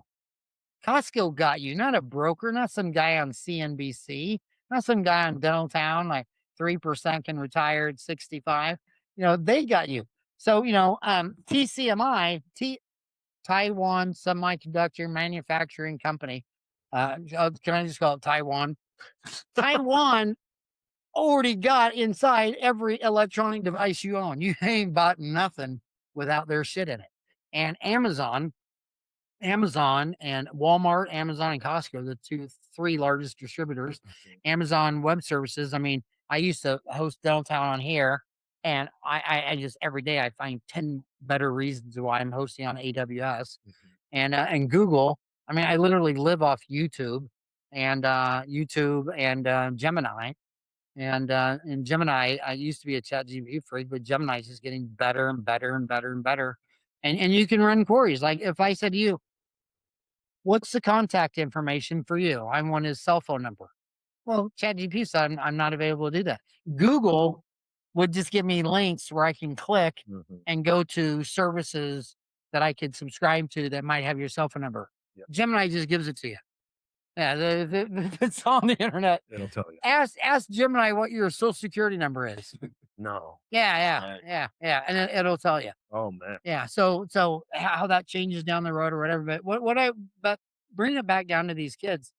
Bring it back down to the DSOs. Bring it back down to the dentist. Dentistry starts with a patient going to a dentist, a doctor of dental surgery, a barber surgeon, and it starts with pain. And don't tell me you're a doctor if all you can do is bleaching, bonding, veneers, and Invisalign. That's not what a doctor is. Okay? That's some cosmetic. You do hair, nails, and teeth. Okay, and the bottom line, but doctor starts with pain, and they can't delay the gratification. They can't put off a trip to Disneyland. And they come in, and you've got to either save that tooth with a root canal, billet, and crown, or you got to pull that tooth and pack it with bone and put it in an implant and do an implant in the crown. And those procedures are 2,500, 3,500, and they really, it really should be the same amount of money. I mean, a titanium implant, you can make them for $100. I mean, it's $100 plug. You know, you can get them from Jerry Niznek, where he's got all the parts in one little bag. You know, all your copings, everything you'd have to order. You know, and all that kind of stuff like that. And you should be able to do that fast and get them out of pain.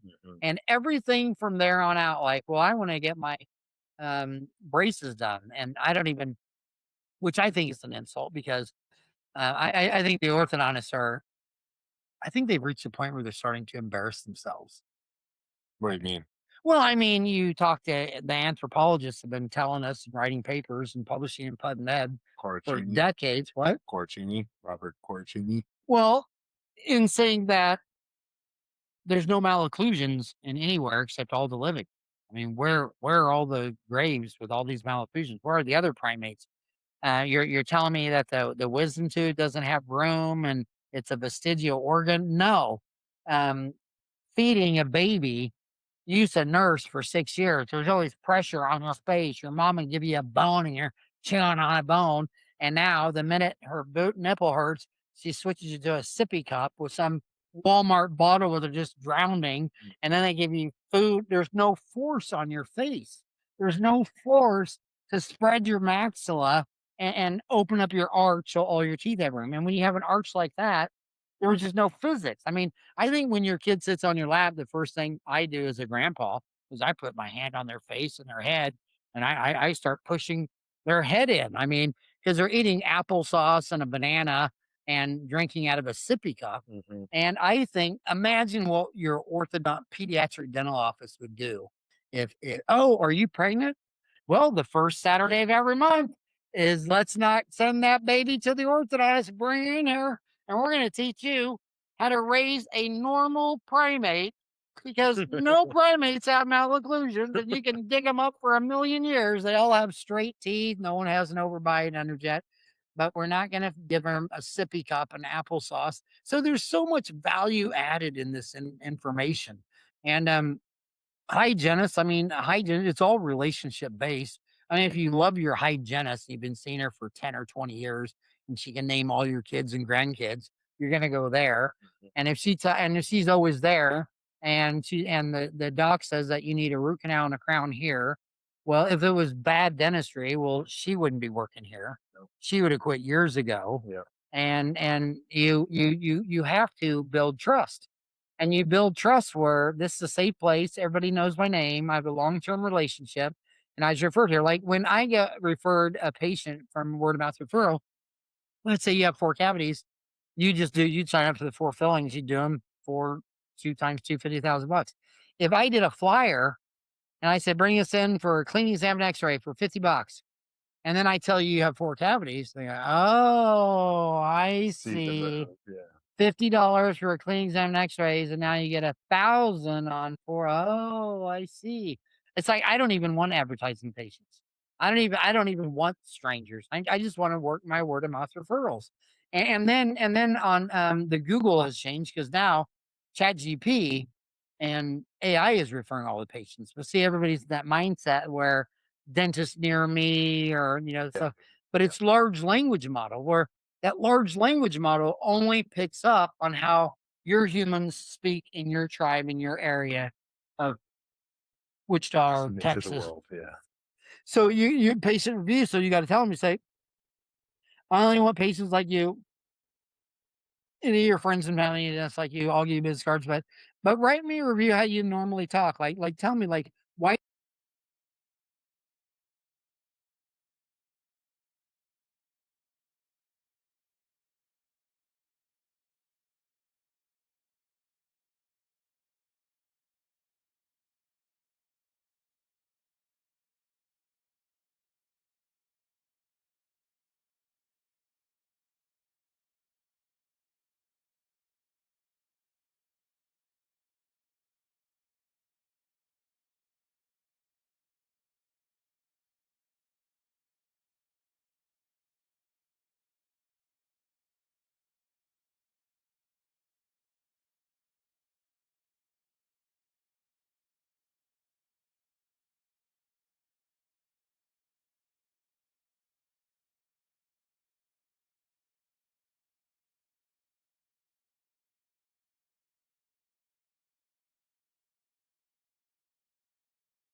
I just told him he had bad breath. I would want to know everything about. Look at Middle Clinic. Look at how many dentists die each year. I know dentists who die in this town early because they have the insurance model for themselves.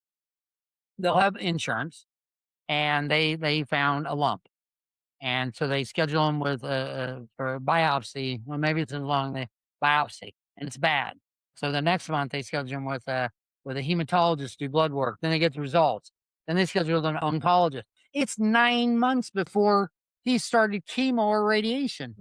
And I'm telling them, if you went down to Mayo Clinic right now, the surgery would be today, and the chemo and radiation starts today.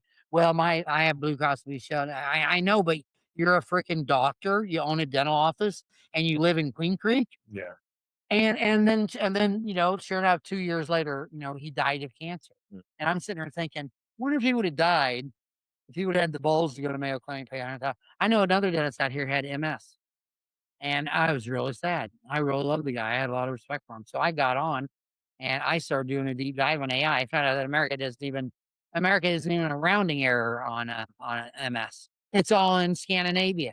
And I don't remember off the top of my head, it's a couple of years ago. It was either Denmark or Sweden, but all the major papers come out of this one university. All the drugs on trial that weren't even available on here yet. It was all in this one area. It's kind of like lasers in the United States. They're all based in Salt Lake because you had one laser, Albert Einstein, like 30, 40 years ago. Any laser company you find in the United States works its way back to one guy in Salt Lake. And I said, you need to hop on your damn airplane. I said, you can fly Phoenix to London straight, nonstop, 9 hours, connecting flight. You'll be there in 4 hours. And you don't even need a fucking appointment. I would just show up there. Yeah. So I'm an American dentist. I'm dying from this shit. Yeah. And he thought it was funny. He said his insurance would never pay for that. Yeah. And then there's another disease. I don't want to say his name because it's too close home. My family were friends and family. There's someone died of this disease in the brain, a really nasty brain cancer, the glial form. And I was at a car wash and I was just talking to a guy, and I said, so what's new with you? And we were talking and everything. He goes, well, I got to go back to, I think it was either Denmark or I think it was Denmark. He says, yeah, I gotta be at Denmark over the 15. He said, well, about 15 months ago, I got this brain cancer, and they said that only 5% live 5 years. So I knew I better take it serious. So I got on the internet and found out that there's this vaccine program going on in Denmark, but it's not approved yet to go through clinical trials in the United States. So I called them. They go, yeah, you can only get it here. So I started flying back to Denmark every 15th of the month, and there's no sign of it on the X-ray, and I'm looking real good. Alive. And he's got a brain cancer that in the United States, 95% don't live 5 years. But he was able to get on an airplane and fly to another continent and another country where they have their own drugs and their own medication, and he has no sign of a glioblastoma. I mean, my God. And dentists, they have no respect for themselves. They have no respect for their dentistry. They have no respect for their patients. And what they just need to do is just relax, dude. Yeah. It's all good. You're a dentist in America. And this room, isn't this enough room for a dental chair? That I would say my main takeaway from all of the discussion today is that I think you're sold this vision in dental school that you got to have this boutique clinic with 8 offs and the suede chairs, and they got the gloves they're putting on you with lotion and shit. And like, that's the vision I feel like is sold to everybody, is it needs to be this $1.5 million office before you've even had a patient walk in the door. Right. There are only 2 ways to get to 1.5, which is what you were saying. Yep. Or you got to run around 10 chairs, seeing 30 patients a day because reimbursements are so low. Like you said, because you can't convince someone of the value. You're talking about buying a car or a house. You're not buying a Toyota Corolla. You're not buying a Hyundai. You're buying the ability to get to work, the comfort, or whatever you like in the car. Everyone's different. And for some reason, we're not taught in school. We're selling, big quotation marks, dental health. Mm-hmm. That's our product. We're not selling insurance. We're not selling knives. We're selling dental health. And we can't convince our own patients the value of the product that we provide. That they use way more than a car. So I'm curious to you, how did you have that confidence? How did you build it? And how would you, because I struggle with it sometimes, how would you teach me without AI this time to have confidence? Because I can talk about a crown, a couple crowns, but oh, my panky education, you've got occlusal disease. But honestly, they've got a worn dentition. And I honestly think for them, they're 60 years old, for them to be able to eat for 40 more years, how do I have the confidence or talk to them or teach them about these bigger cases, these $30,000, essentially, how do I sell them a Toyota Corolla in dentistry? Or get to the point where you're at least comfortable doing the conversation routinely. Right. Yeah. Yeah. Because I think that's a little bit of the crux. And that resonates, I think, with, I would say, a lot of dentists that are. Well, I would say a couple of things. Like, number one, you always want to be aware where you're at. Like, if you opened up a new dental office in Afghanistan, I think it would be very different than Tempe, Arizona. Yeah, right. And even within America, you see that gradient. I mean, you go into a small town of 5,000 where the main factory just closed down, you know, and also substance abuse is different. I mean, it's not linear. Like, like out here in the valley, you weren't here, but when meth came, it hit Apache Junction. And I mean, it hit it really hard. I mean, everybody was blown away. Like, like almost 9 out of 10 people the first 10 years that were on meth lived in a trailer home in Apache Junction. And Bakersfield got wiped out by it. I mean, Bakersfield, every dentist there told me that they really didn't do a denture a month. And then 3 years later, everyone was doing a denture a week because everybody just had their saliva shut off and the teeth all got black decay, turned to mush. And I remember when I did my first meth mouth, and I was so dumb. I couldn't believe this young, good-looking kid. I had all these classified cavities, and I did one on like every tooth, and it was like black. And he came in for a 6-month recall, and every one of those fillings was gone. Yeah, it's back, baby. And it looked like a beaver had been eating around that tooth. And he was the only thing I could do at that point was partials. And I shouldn't have done partials. Exacerbated. 6-month recall on that one. He needed full mouth dentures, and it's you turn off the slide, it's lights out. And the only way they can get off meth is to go to jail. You're never going to wake up on meth or fentanyl and say, "I got enough self-esteem today to start lifting weights and exercising and eating broccoli." No, you have to be in a cage. They're gonna force you cold turkey. And you gotta sit in a cage. And but I would say that if everybody's coming into your office and they're asking for Invisalign, why are you at Panky learning TMJ? Now, if everybody's coming for TMJ, and I know people who they start off in TMJ, and now it's every one of their patients, girlfriends, sisters, and it's all women referring women all up this pipeline of all these women.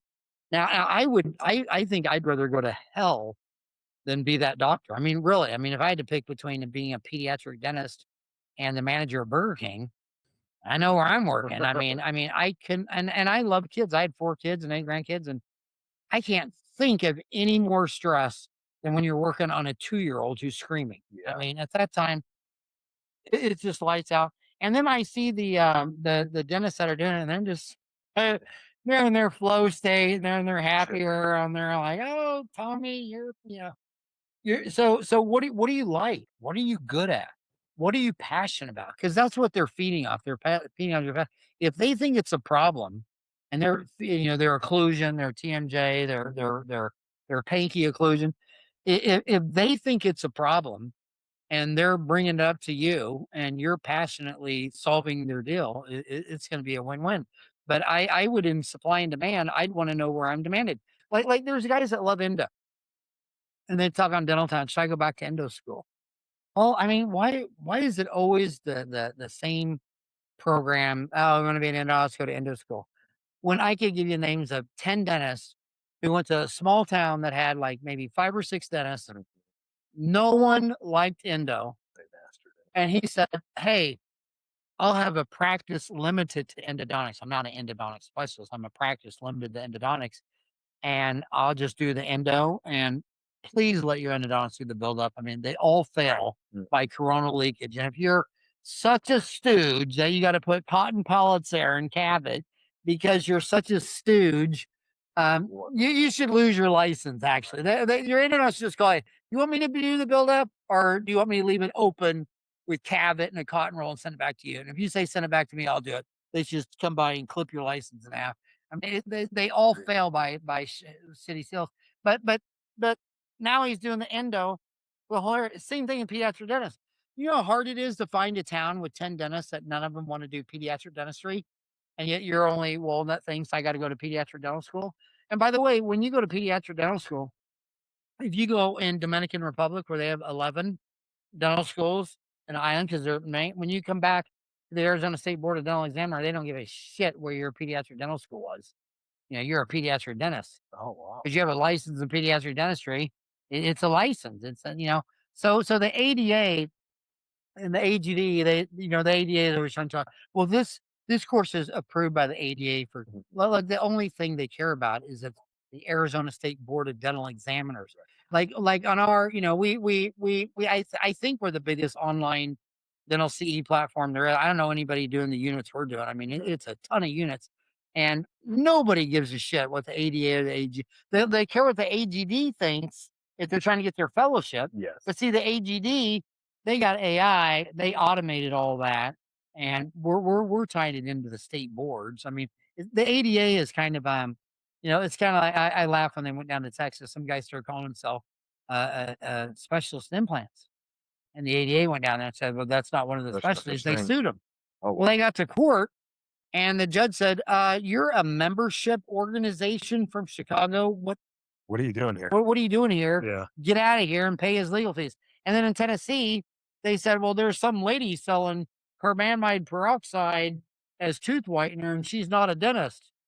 They're like, dude, it's a girl in a mall selling, what is it called when they, carbamide peroxide, when you buy it in a bottle? Opalescence. No, just at Walmart. Just, Oh, like bubbly water?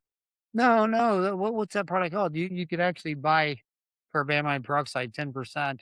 Ask ChatGPT. Yeah, ChatGPT. What is the name of that product?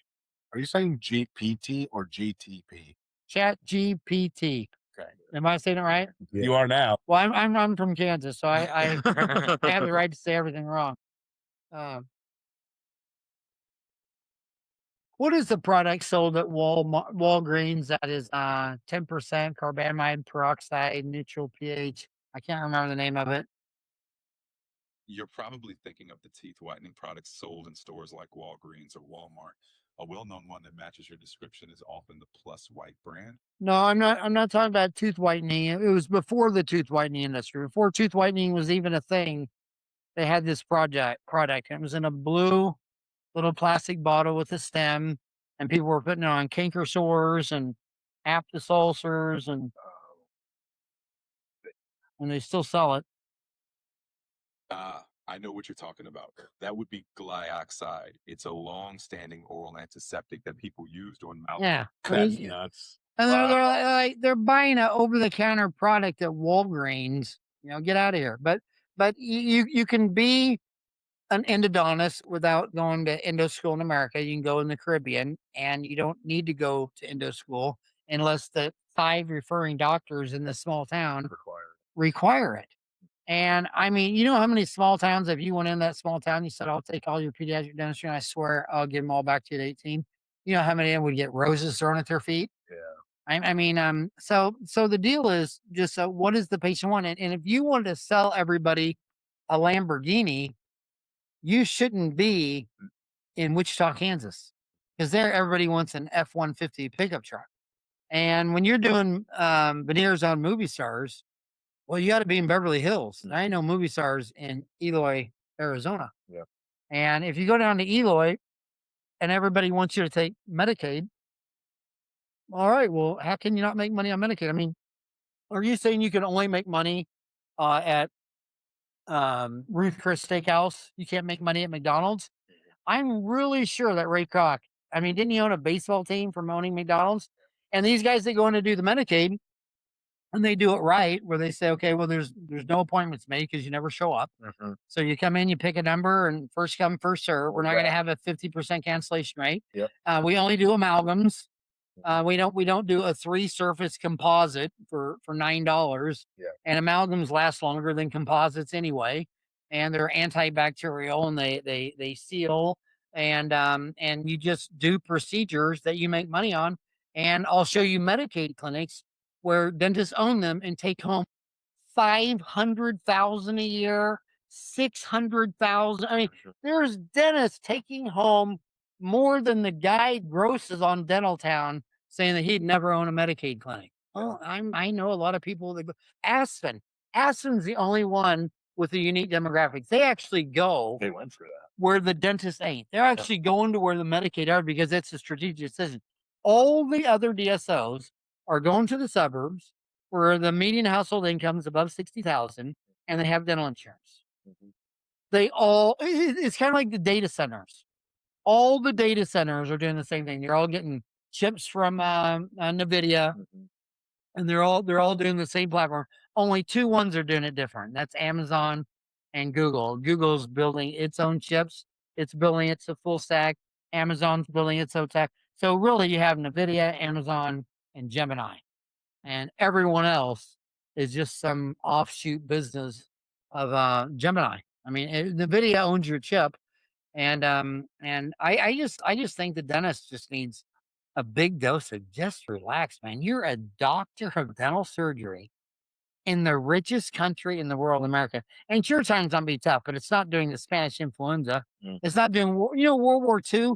6 million men were thrown out of the country for 6 years, and a lot of them didn't come back or were wounded or all mentally messed up. I mean, it ain't that. I mean, go back to my favorite Roman writings like Marcus Aurelius and those papers. I mean, they were always under all these people carrying in all these diseases.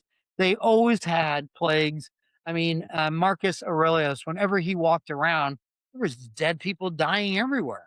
I mean, it was just horrible times. But 500 years of that got the whole herd immune to polio and or to diseases that when those people came to North America, I mean, it wiped out 95% of the Americas just from a bacterial invasion that they'd never seen before. And I mean, it was brutal. So I think that politicians are always going to suck. There's always going to be clergy that are doing the exact opposite of what they're preaching. There's always, I mean, my sister gave me a book one time, the five worst popes, and she's a Catholic nun. It was the five worst popes. I mean, there's good popes, there's bad. I mean, people are people, but God, to be a doctor of dental surgery in America, where you're not in bed with the Medicare and Medicaid and the government telling you everything to do, and you're independent, and a third of Americans buy their dentistry in cash. I'll just focus on those third. And if you want to start a dental plan, start with one. And if you want to start with Medicaid, I mean, you got to decide your strategy. Are you going to be hamburger frying and Coke, or are you going to be a steakhouse? Like if you're going to Pakey and you want to be Ruth Chris, then go where everybody wants to eat Ruth Chris. And if you're going to go to Eloy and everybody wants McDonald's, open up Medicare because no one else is. They're all going to be chasing Delta and Blue Cross and Blue Shield, and they're all going to be in the suburbs. Have you ever gone to? I mean, there's some areas where your competitors will go against all odds. Like how many Mormon dentists their wife says no, we're going back to Salt Lake, and every Mormon dentist Salt Lake says no.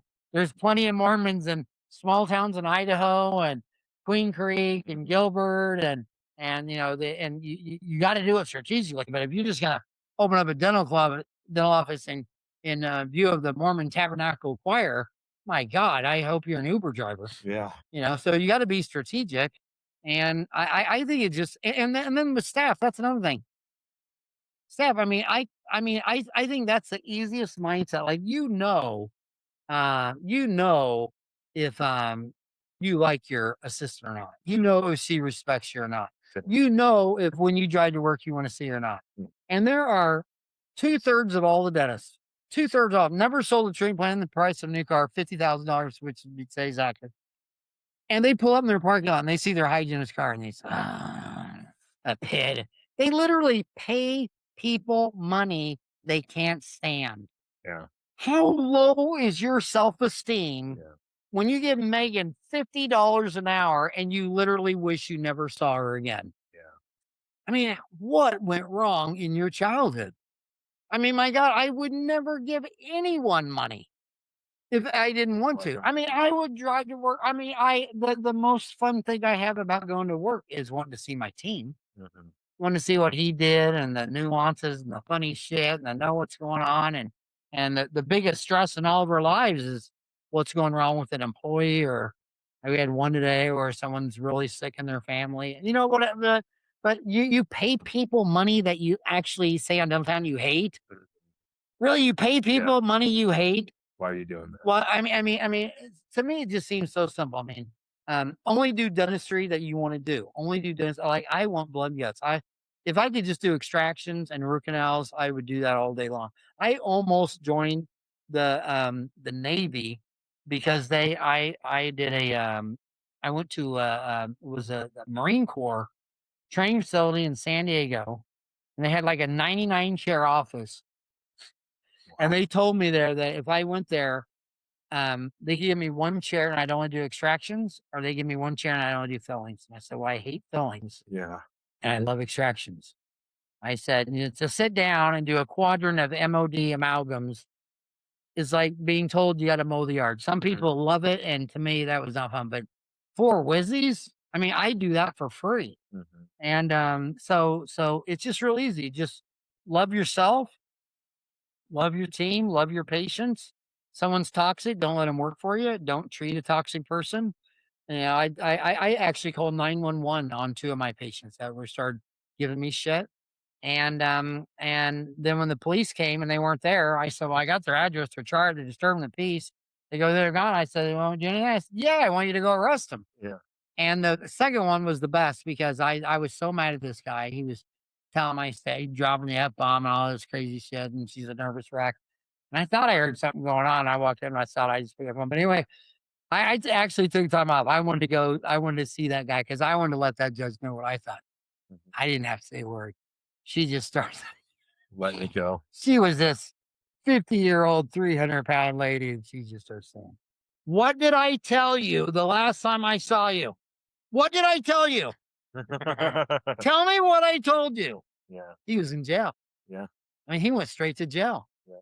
He was on probation. So it's like, nope. I was like, son, this guy does have problems, and he probably needed jail. And a lot of times they do. Like, Yeah. I feel like it's the same person, to that end, that are doing those negative, or that they've learned that that behavior works for them. So, and I also find it's a little bit on that topic, like dismissing patients. What about refunds? In your career when you were working? Yeah. What's your stance on refunds? My stance on what is Walmart refund? 1% each year. No questions asked refunds. You bring them back a tent with mud on it and gravel and tell them there's a tear on it that wasn't. They're not going to argue. Why? Because you're a repeat customer. Mhm. 90% of all Americans go back to Walmart. I'm not going to refund your money on a denture, and you live 9 blocks up the street from me. What am I going to turn you over to small claims and sue you? Mm. What am I gonna get my office egged? Am I gonna get, my tires slashed? Yeah. It's like, oh, well, why does she not like your denture? Okay, well, people are crazy. I think all people are wild animals. Mm. And you put anybody in certain scenarios, they become religious. And Yeah. you put them in a trench, and they're in trench warfare. Everyone believes in God. Yeah. And you put them in a crashed plane in a snow mountain where they're all going to starve to death. They all become cannibals. And people are a huge product of their environment. And they say if a sociopath is raised with really good parents and has really good structure and really good family and finds a really good spouse, that sociopaths can live their entire life, never murder or kill anybody, even though they have no repulsion to doing it. But they had a happy childhood and a happy family and a happy work. They've just never needed to kill you. Mhm. But if they did, they could easily do it, without thinking about it. And I just think just you just be true to yourself. You just relax. It's all good. There's always going to be crazy politics, religion, there's wars, famines, diseases. There's going to be all that. And I just think that supply and demand. Who needs you? And look at you. Look at your opportunities. I would say if the decision was a square of where I want to go after dental school, And in decision deal, the answer is always the triangle. We'll pretend this is a triangle of where you decided to do. The only thing you learn in decision making is that you didn't fill out all your circles. That's the only thing. I mean, I took a class in decision making at ASU and it was really profound because let's say you want to buy a house and you and your wife go out and look at a house and you look at this house, you say, oh my God, this is perfect. And you buy it for $100,000. Then you find out the next day that the house next door had three other things that you wanted and it was 90,000. And he just always come back to, well, he didn't follow out his circles. He didn't do his opportunities. Did you talk to the suppliers about your area? Benco, Patterson, Shine, what are the areas? Did you ask on social media? Did you ask dentists? Did you ask AI? Did you ask Dental Town? I think the most successful dentists I've seen on Dental Town in 25 years are the humblest ones. They say, hey, I think I'm going back to this city. I think I'm going to buy this practice. Here's the deal. Here's the map. What do you think? Totally transparent. And what dentists are never what they'll never do is be transparent because it's like the reason they don't bring in consultants because they're really afraid the consultant's going to say, this is the worst office I've ever seen. Yeah. You have the highest overhead, smallest nuts. I can't believe how your staff walks all over you. Yeah. In fact, at home, your account on your chart, we call you dickless. And you're just afraid to hear the bad news. Yeah. And it's the really and I learned the opposite when I learned that I started going to AGD courses because I noticed everybody at AGD want to get their FAGD. They all just seem to be people that were going for it. Yeah.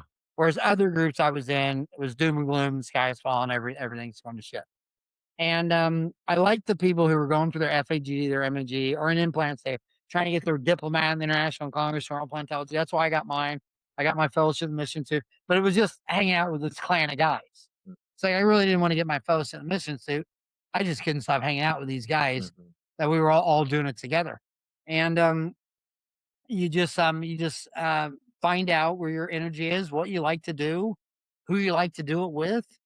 And if you're not making money on the deal, no deal is better than a bad deal. So you can't decide, well, I'm going to serve Ruth Chris steak, but I'm going to do it on a PPO fee schedule. And I'm going to use a lab that costs me $180 a crown, but I'm only getting, $550 for a crown. I mean, we got to make money on the deal. So you have to be strategic because if you want to be all things to all people, you got to be God. Because that's the only guy I know that can be all things to all people. No one else can do it. Yeah. And you got to pick your price market. You got to pick your geographic location. You got to pick your geographic location. And geographic location, the biggest variable in there is the reason the DSOs have written off half of America is because you all come out of dental school single primates who want to mate a lot. And you got better odds in Phoenix that has a 1.7 million in the city limits and a 5 million metro than you do down in Eloy with 20,000 people. And so they just can't keep ducks in a box and they go rural and no single guy. So if you don't have a mate, so then the Mormons, that's the best play. They come out of school, they already got the family. Yep. They already got the kid. Then I can coach them. Well, okay, all these counties, the government's already done the work on where the doctor shortages are. There's entire counties that don't have a dentist. So then you go there and you talk to Delta. You need a provider there. Give me $100,000. I'll go be your Delta provider. Go to your mayor. I want to be a dentist in this town. I see 10 boarded up buildings downtown. I need a building. Oh yeah, okay, yeah, we'll give you a building. And the banker, you don't need a co-signer. I mean, mayor's going to give you that building, and Delta's going to give you $100,000, and there's no dentist in our county. And they'll do $1 million the first year with 50% overhead and take home 500,000. Everything is $1,000. Crown's 1,000, root canal's 1,000, dentures 1,000, everything's 1,000.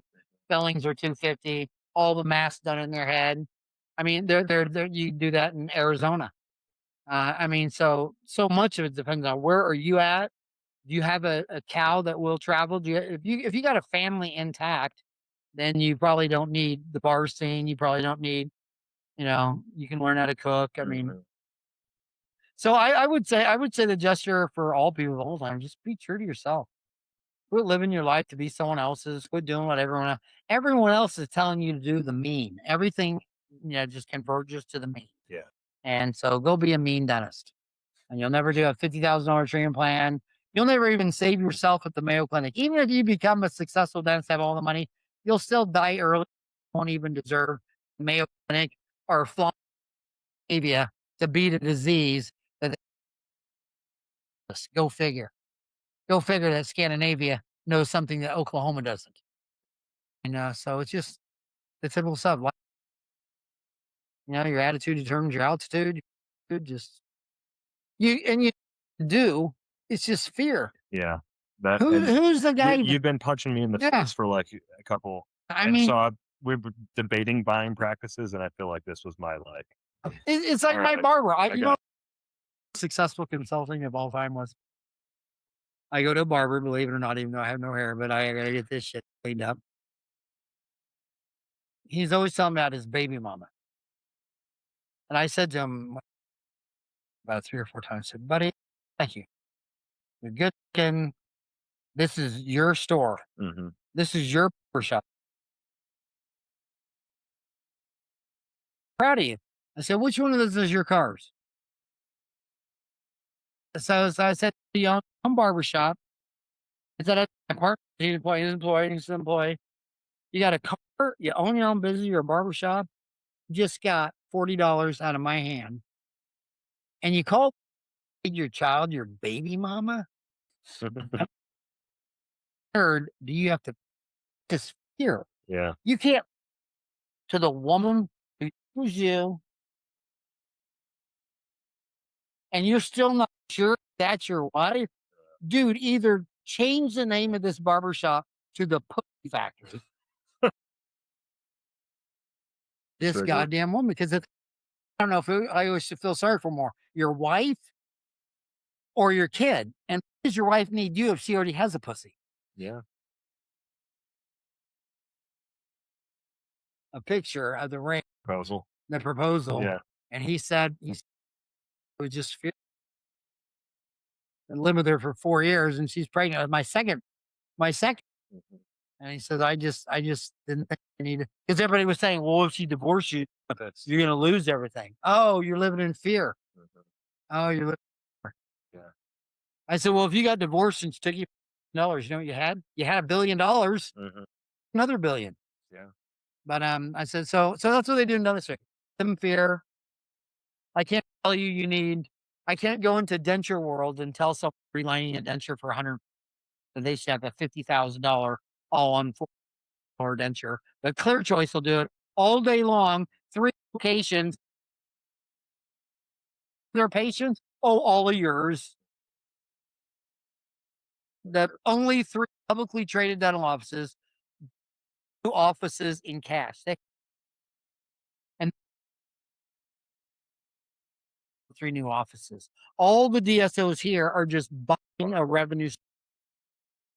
Do 100. They have a head.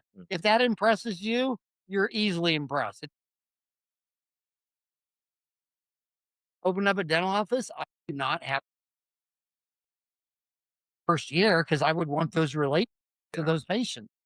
And it would tell that with a that's a hygienist. Well, fit that room, you'll relate with the dentistry at the level. And if you switch with the dentistry is not going to get going to go up. One publicly traded can't do this, but you can do it. Yeah. You can do it. The math. You can't tell me the overhead of your eye. Someone just left with a cleaning. You build out $117. Did you make $1 for tax, or did you lose $13? You can't answer the question, and you're a doctor of dental surgery, and you tell me that you like your hygiene department, and you're going to add to it. Yeah, if this is a good decision. Yeah. And just like ChatGPT could, when they started doing it in dentistry, right? I mean, I remember the first 10 spelled dentistry. But eventually, if it right now, like say you put in a YouTube link to jump, you Google which owns YouTube, they can't convert text because I ain't got half of these. I mean, I want to listen. to these deals. And I just want to drop the video and say, give me the key takeaways. But it can't do it yet, but it will. But my God, it is just so easy to be different business models. That just when you're paralyzed by fear, social media is just like if I say you are a boy, all through the news. But if if you're in pregnant, yeah, there's something more. So they doom scroll on social media. Scroll everybody loves money. Everybody hates DSOs. Okay, you're working at Heartland. Okay, your boss is a dentist that owns 18 businesses. Your dad is a dentist. Let's get him on the phone. He can't tell me there's a balance sheet. He can't tell me how much money he lost on the last damn procedure. That's Workman's figured it 18 locations and you stay your job and you can't wait till you quit. How about you go when everything Rick Workman knows? Find his best freaking office here and his best assistant. I'm going to share my office with his two best because sports do it all the time. I mean, these great teams. You look at the Minnesota Vikings. They had a quarterback won 14 games and they traded. What was it? They just didn't even. How do you say yes? Yes. See. Hawks. That was my Latino joke for Super Bowl. Yeah. Okay, there everyone. You say yes and say Hawks. Yeah. Seahawks. We're here. But can you imagine? Well, he's not good enough to get us to the playoff. Yeah. Really couldn't have been any other players, any other coaches. It was just this one guy. Yeah. And then wow. Win 3 games. He probably never even played football in high school. 100%. Oh, yeah. It's funny how almost all the football experts never played high school in football. That's also one of my favorites. Yeah. Okay. So you're an expert. Yeah. You counted your dentist. I mean, are we that low self-esteem? Yeah. Right. Are we so low self-esteem that we? Yeah, but no. Because look what happened to Boeing. Yeah. Boeing sat there and they said, you know what? Staying in Seattle with a plane, shit. All the money's in DC. We're going to move the headquarters to Washington, D.C., and we're going to get us an MBA. You're up. That was a big mainframe factory. It was the biggest factory. Those guys, their boss was like the great. I mean, they worked for the man. And then they realized, well, that's all bullshit. You need to work for it. Within 3 years, their planes are falling out of the sky. They've lost money. Everybody that went from Wichita that works there, they won't listen. It's like, really like the CEO to be a certified, board certified engineer who can fly a freaking airplane. Yeah. He says no to any of that shit. Why don't he go work at Starbucks? Okay. Yeah. I'll drink coffee from someone who didn't pick the bean. Yeah. But I'm not going to get in their jet. They don't think a state have those laws on the books. And they gotten around them with doing all this legal shit. Why our self-esteem ADA, the American Dental Association, is so confused about who their customer is.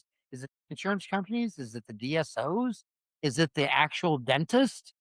They have so little respect. They say, no, you got to be a dentist. I mean, we're the American Dental Association. They should change their name to the Dentist Association.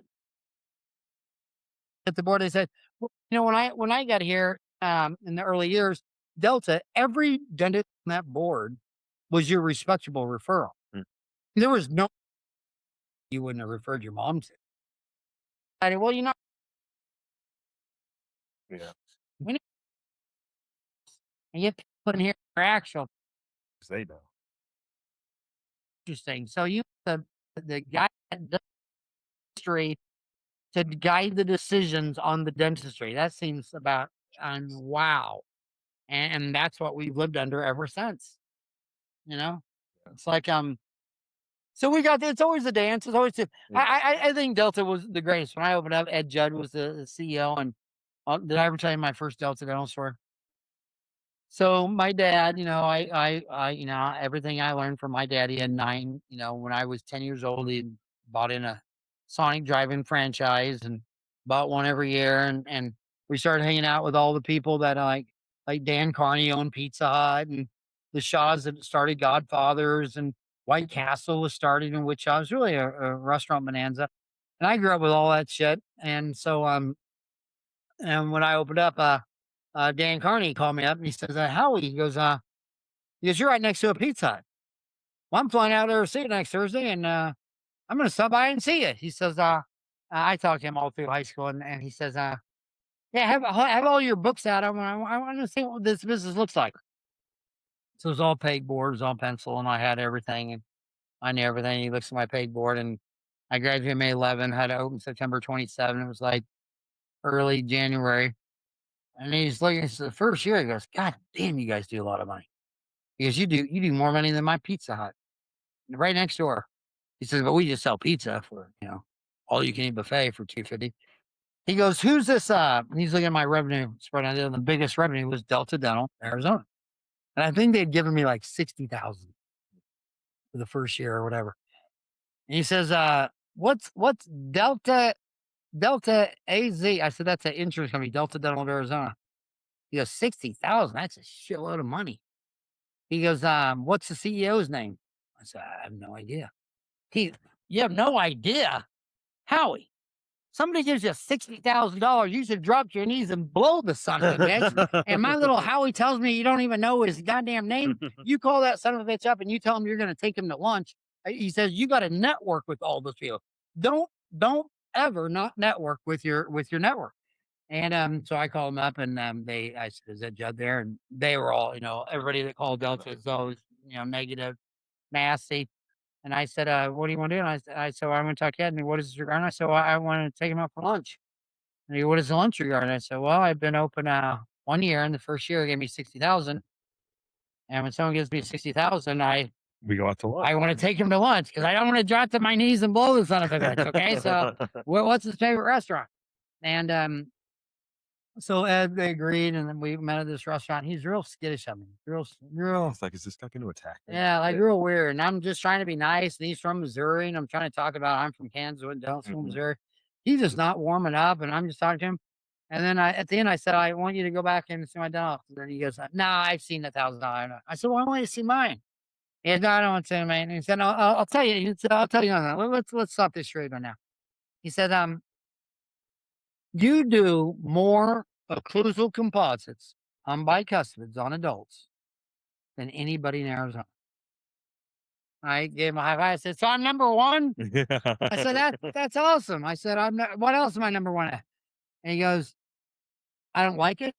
And I really wish you'd knock it off. And I said, well, now we really got to go back to my office because I want to see your occlusals. Yeah. He said, what are you talking about? I said, come here. I want to show you. He said, it's all regarding math. So he's all coming in. I put him in a chair, and I'm just like praying to the gods, please. He's got to be 65. Please let him have one disease, missing and filled surface occlusal. And he had 3 bicuspids. Oh. Fissures just black. And I had the $38,000 intro camera where everybody told me not to buy it because someday it'll be 10,000. So, by the time it was 10,000, I probably sold $2 million of the dentistry at 38,000. And I put it in there and it's black. And I said, Ed, what is black? I said, photons of light are flying in there at 186,000 miles a second, and they can't come out. When you see black, you should say, wow, where the fuck is all that light going? Yeah. And then I had that micro air abrasion that I forgot who taught me on that. And so I had the camera, and I had him sitting up, and I blowing that out. And it just no numbing, open up a fucking canyon. Wow. And then Jan gives me the blue etch, and then the composite. The next year, It's all done. It's all snowy white. I said, that's what a Nukaluku pasta said. I just think it was like a birdhouse. He said, the only bug that eats the teeth, they can't live in oxygen.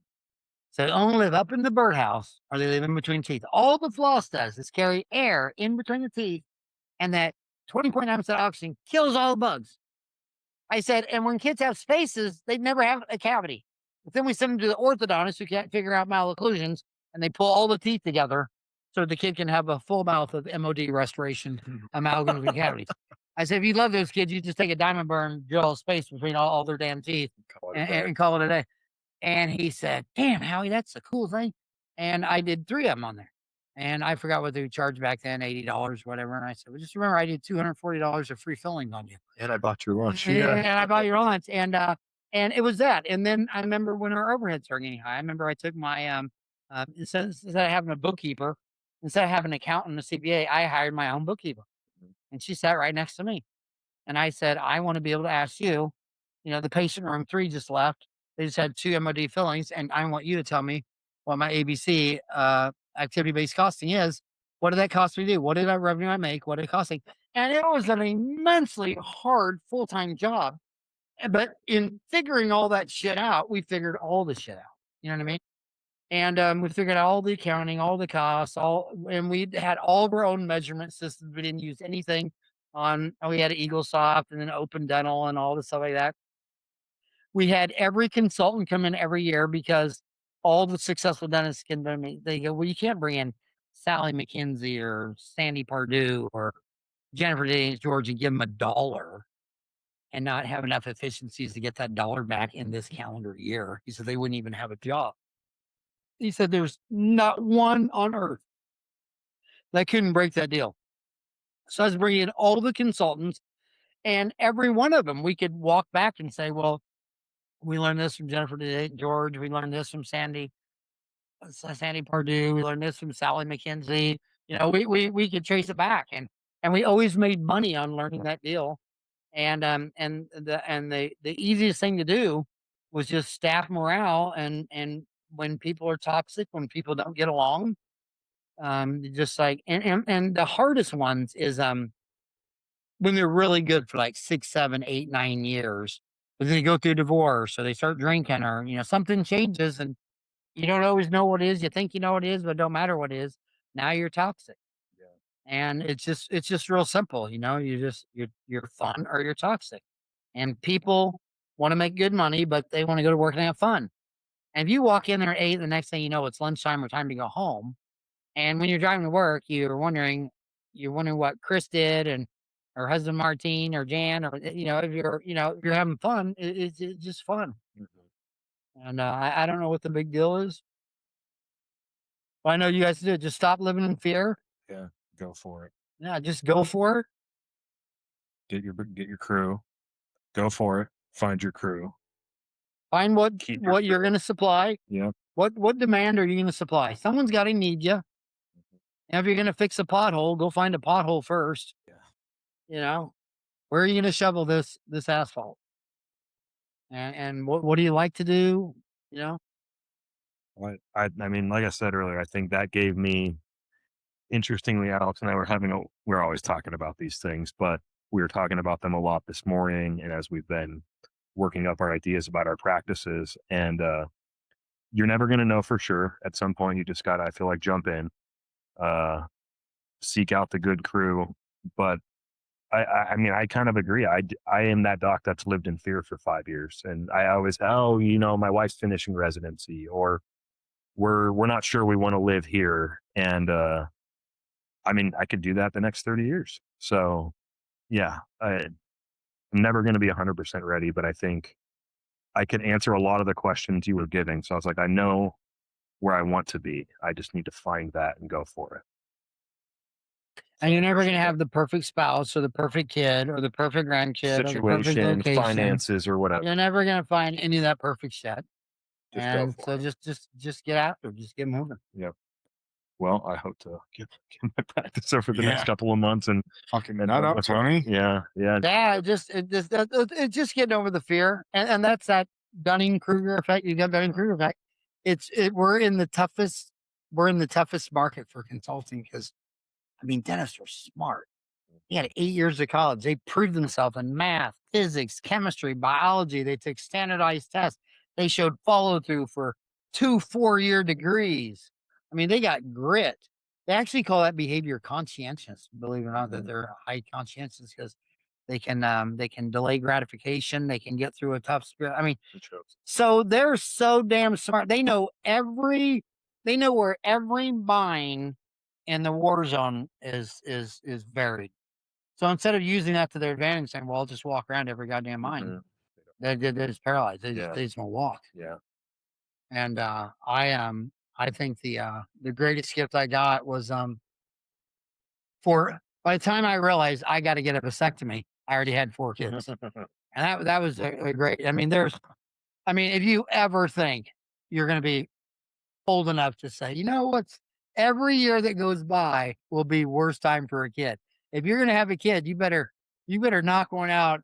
You better get so pissed drunk that you're just like, okay, I know this is the craziest decision I ever made. And the same thing buying an office. I don't even know why. And why do you gotta buy an office? I mean, why is the owner caring? I mean, It's a fair point too, and like your whole thing about like, so I have an office that's where I filmed my YouTube and Instagram. It's about half the size of this room, and I rented it for $7,000 for the whole year. And I remember thinking like, no, not this specific place, but I could find that, do a 1-chair office. My lease would be $7,000 for the year. And like, what are the chances as a dentist that doesn't produce income? Like almost zero. 3 toothaches. Yeah, 3 root like canal when you said development that, you're like crowns. you do, and I was thinking like, yeah, just a couple of those a month even, COVID. and you're good. COVID. I had so many dentist friends that, oh my God, I sneak in the office like 3 times a week, but it's always for a root canal buildup and Yeah, crown. someone's in pain, like, And what am I it's gonna always do here? 2,500, Yeah, and I'm making like 7,500 a week in cash. And I hope this pandemic never stops because then I'm going to have all my employees back and all this payroll and all this bullshit. Where I said, well, yeah, well, you're not a dentist. You were only born to create jobs, and the economy thanks you for being born because you employ 12 people. And if it wasn't for your dumb ass giving those 12 people a job, you running around on rollerblades all day long creating jobs. The Federal Reserve should send you a Christmas card every year yeah, saying thanks for your we don't know why you do it, contributing to us. but you do it every year. And just yeah, COVID taught everyone that you don't need any volume to make bank in dentistry. What you need is a toothache. Yeah, And if you can't do a toothache, well then maybe you should stop going to veneer courses. I mean, how do you come out of what you come out of med school and you just tell you, hey, I'm sorry, we don't do broken legs. We don't do dying people. We don't do heart attacks.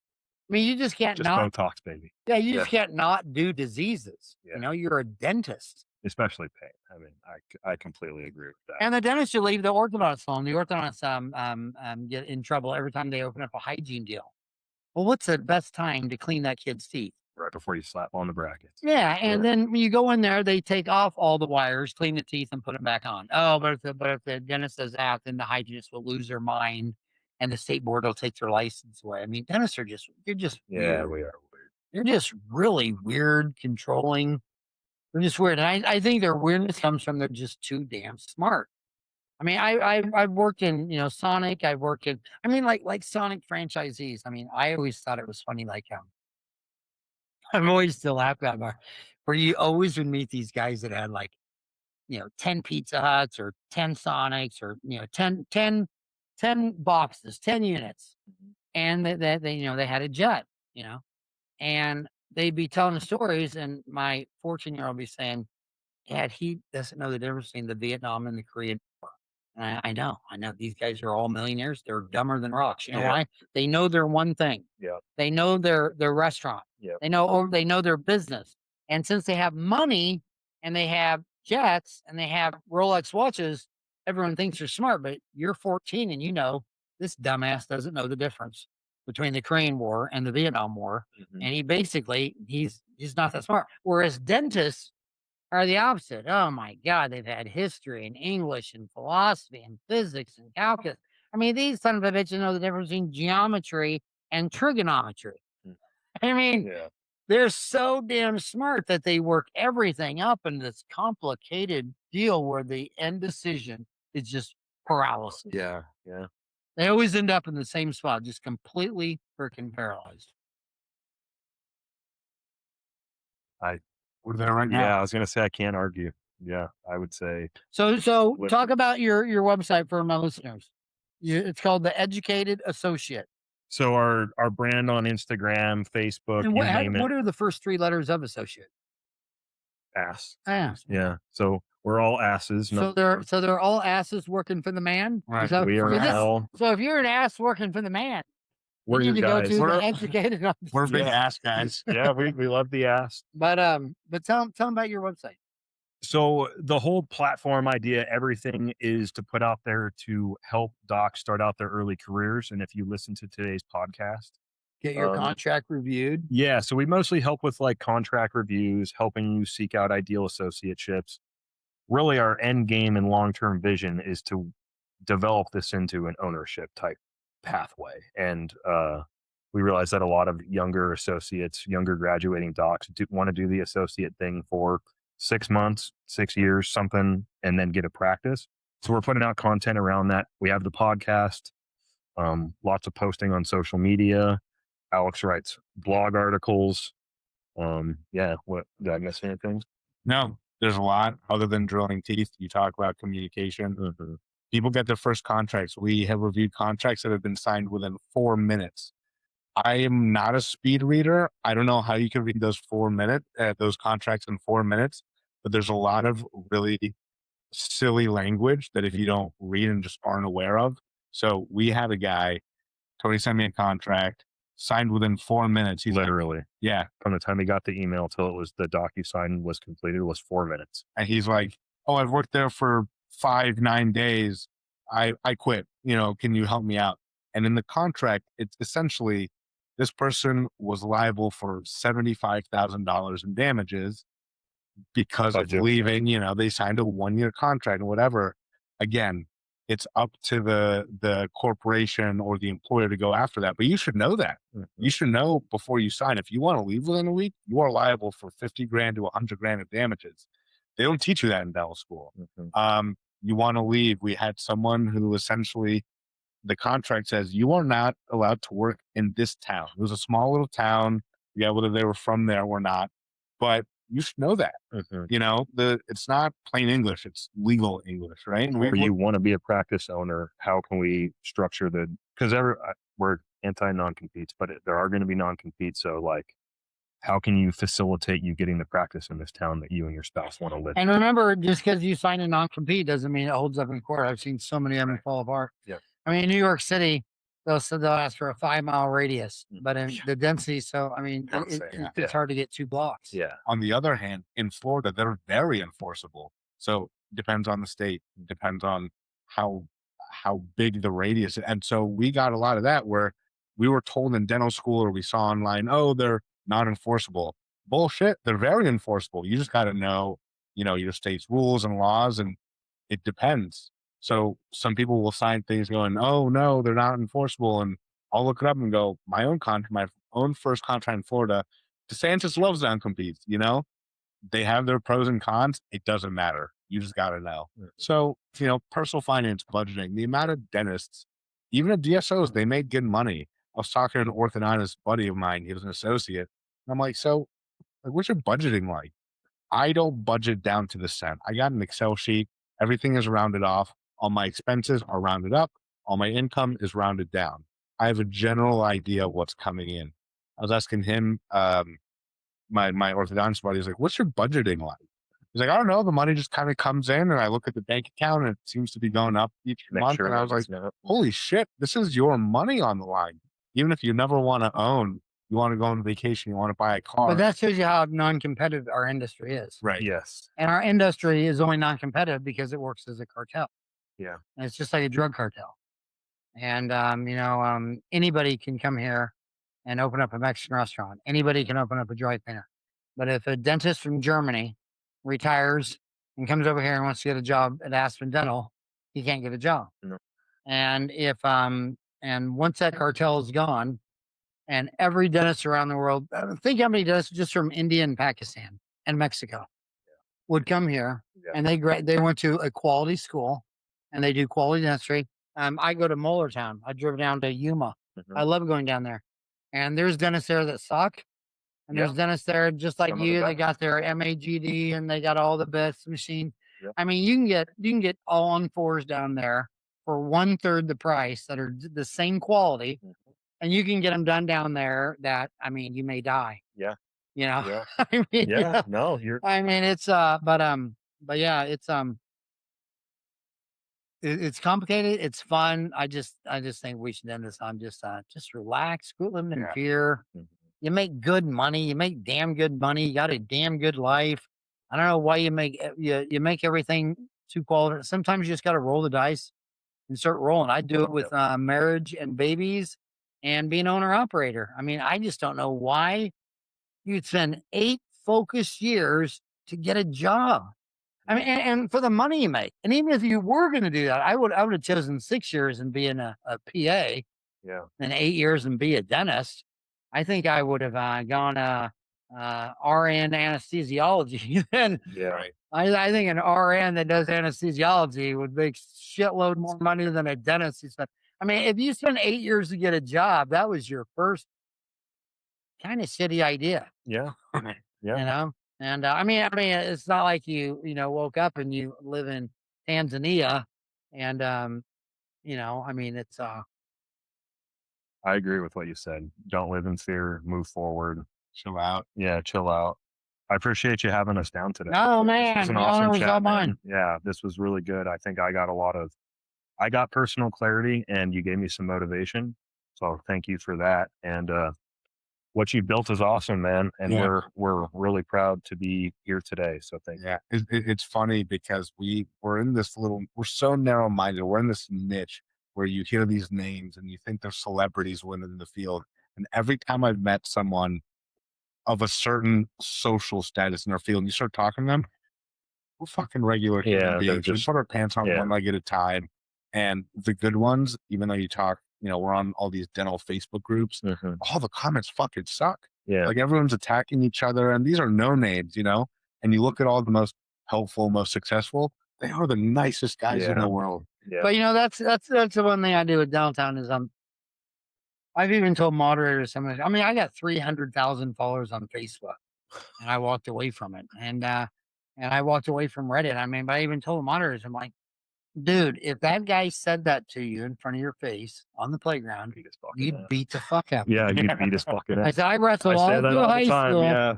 And Yeah. my boys wrestled from 5 to. You don't Yep. say that to another man. Not to their face. And no. they let him say that shit. And the one thing I do in Dentaltown, you wouldn't believe how many people beg me to come back to Dentaltown. Yeah.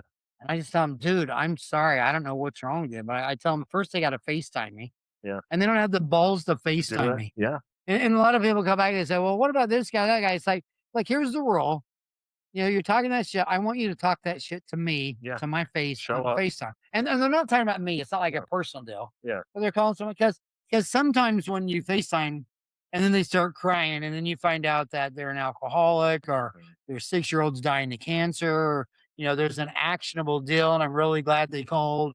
And there's been more than one suicide deal. One was a suicide deal in town where I drove over to his house at 1 o'clock in the morning and laid on him until the police got there.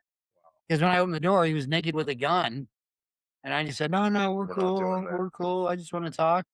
And then I just, and then when I called 911 while I swan dived. On the run. And, but anyway, but some people are just so damn toxic. They can't even call you. They can't even FaceTime you.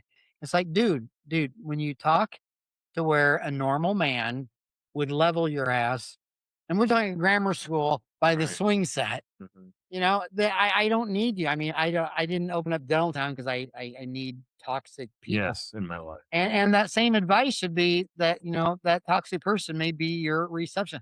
Around town, you'll meet a lot of specialists are so great to network with because they get to see, 25 guys. The average successful specialist is about 25, and about maybe 8 do 80% of his business, and then the other 15 to do the rest. Like there's endodontists who, you'll give them all your endo, and then there's other ones you just give the second molar The hard retrace. ones, yeah. And they'll tell you, they'll go, yeah, this dentist here, he has a shitty office, and he's for 25 years had all these nice assistants and hygienists just come and go, but he's always got that Godzilla receptor. There's only two people been there the whole time, him and Godzilla, and he thinks Godzilla he can't live without. It's holding it together. Yeah. And I always say, well, hopefully she's fucking him real good, Yeah. because nothing else would explain the price you have paid for your practice by keeping Godzilla for 25 years. And so how does he get that wrong? But if you brought in an outside consultant and they call all your ex-employees, what did you like the most about working for Dr. Good? What did you like the worst? That's the consultant's book. Sniffed it up. You just go in there, and before you do anything, I want to talk to everybody one-on-one. What do you like the most about the office? What do you like the least? What would you change tomorrow? What you wouldn't change? You do that to every employee that works in the office with the doctor and their spouse, and you already have exactly what's wrong. Dumbass has been told it 500 times, but he won't listen. But he just paid you $50,000, and you got a briefcase, and you're 100 miles away from home. So he'll do, Listen, fine. yeah. And and same thing with patients that don't come back. The exit interview, the exit interview of the new patient. By the way, it's so easy out here in Phoenix. Well, congratulations. Did you just move to Phoenix? Oh, no, man. I've lived here like 20 years. Oh, really? Oh, okay. Because usually people that come here for the first time, they just moved here. So what happened to the last guy? Mhm. And then they tell you. And I'm not saying that just because it's a dentist, but 9 times out of 10, it's front desk and insurance and billing. And then, and then from there, it just goes on where, they love the assistant, then she left. And then they love the hygienist, then she left. And then she noticed that crown you did, she still can't chew on it. And everybody's just leaving your office, and I can't chew on my crown. And I put it all together that you suck. And now I'm at another office. And it's just humans are complex. Yeah. And you gotta hold down the staff. And it doesn't matter if they're introverts, you gotta coach them that it's showtime, baby. Yeah. You tell them when you walk in there, Chris could be leading someone back, she's the introvert from hell. And you can so you're like, well, it's showtime, baby. And that's her reminder, like, okay, I gotta start talking. Mhm. So how are you? Just being action. You can fake all that shit. Love it. Yeah. Thank you again. All right, guys, thanks for coming by. Yeah. Thank I got to you. take a picture. My Yeah. son's asked me where I'm at, and a picture's worth 1,000 words. It's always, And you're rocking the jersey. and I'm rocking the Cardinals. Awesome. Well, thanks, guys. Well, this Yeah. is awesome, man. We got to come back and do it like a year from today. Yeah. See what Yeah, we see did what in a year. happens.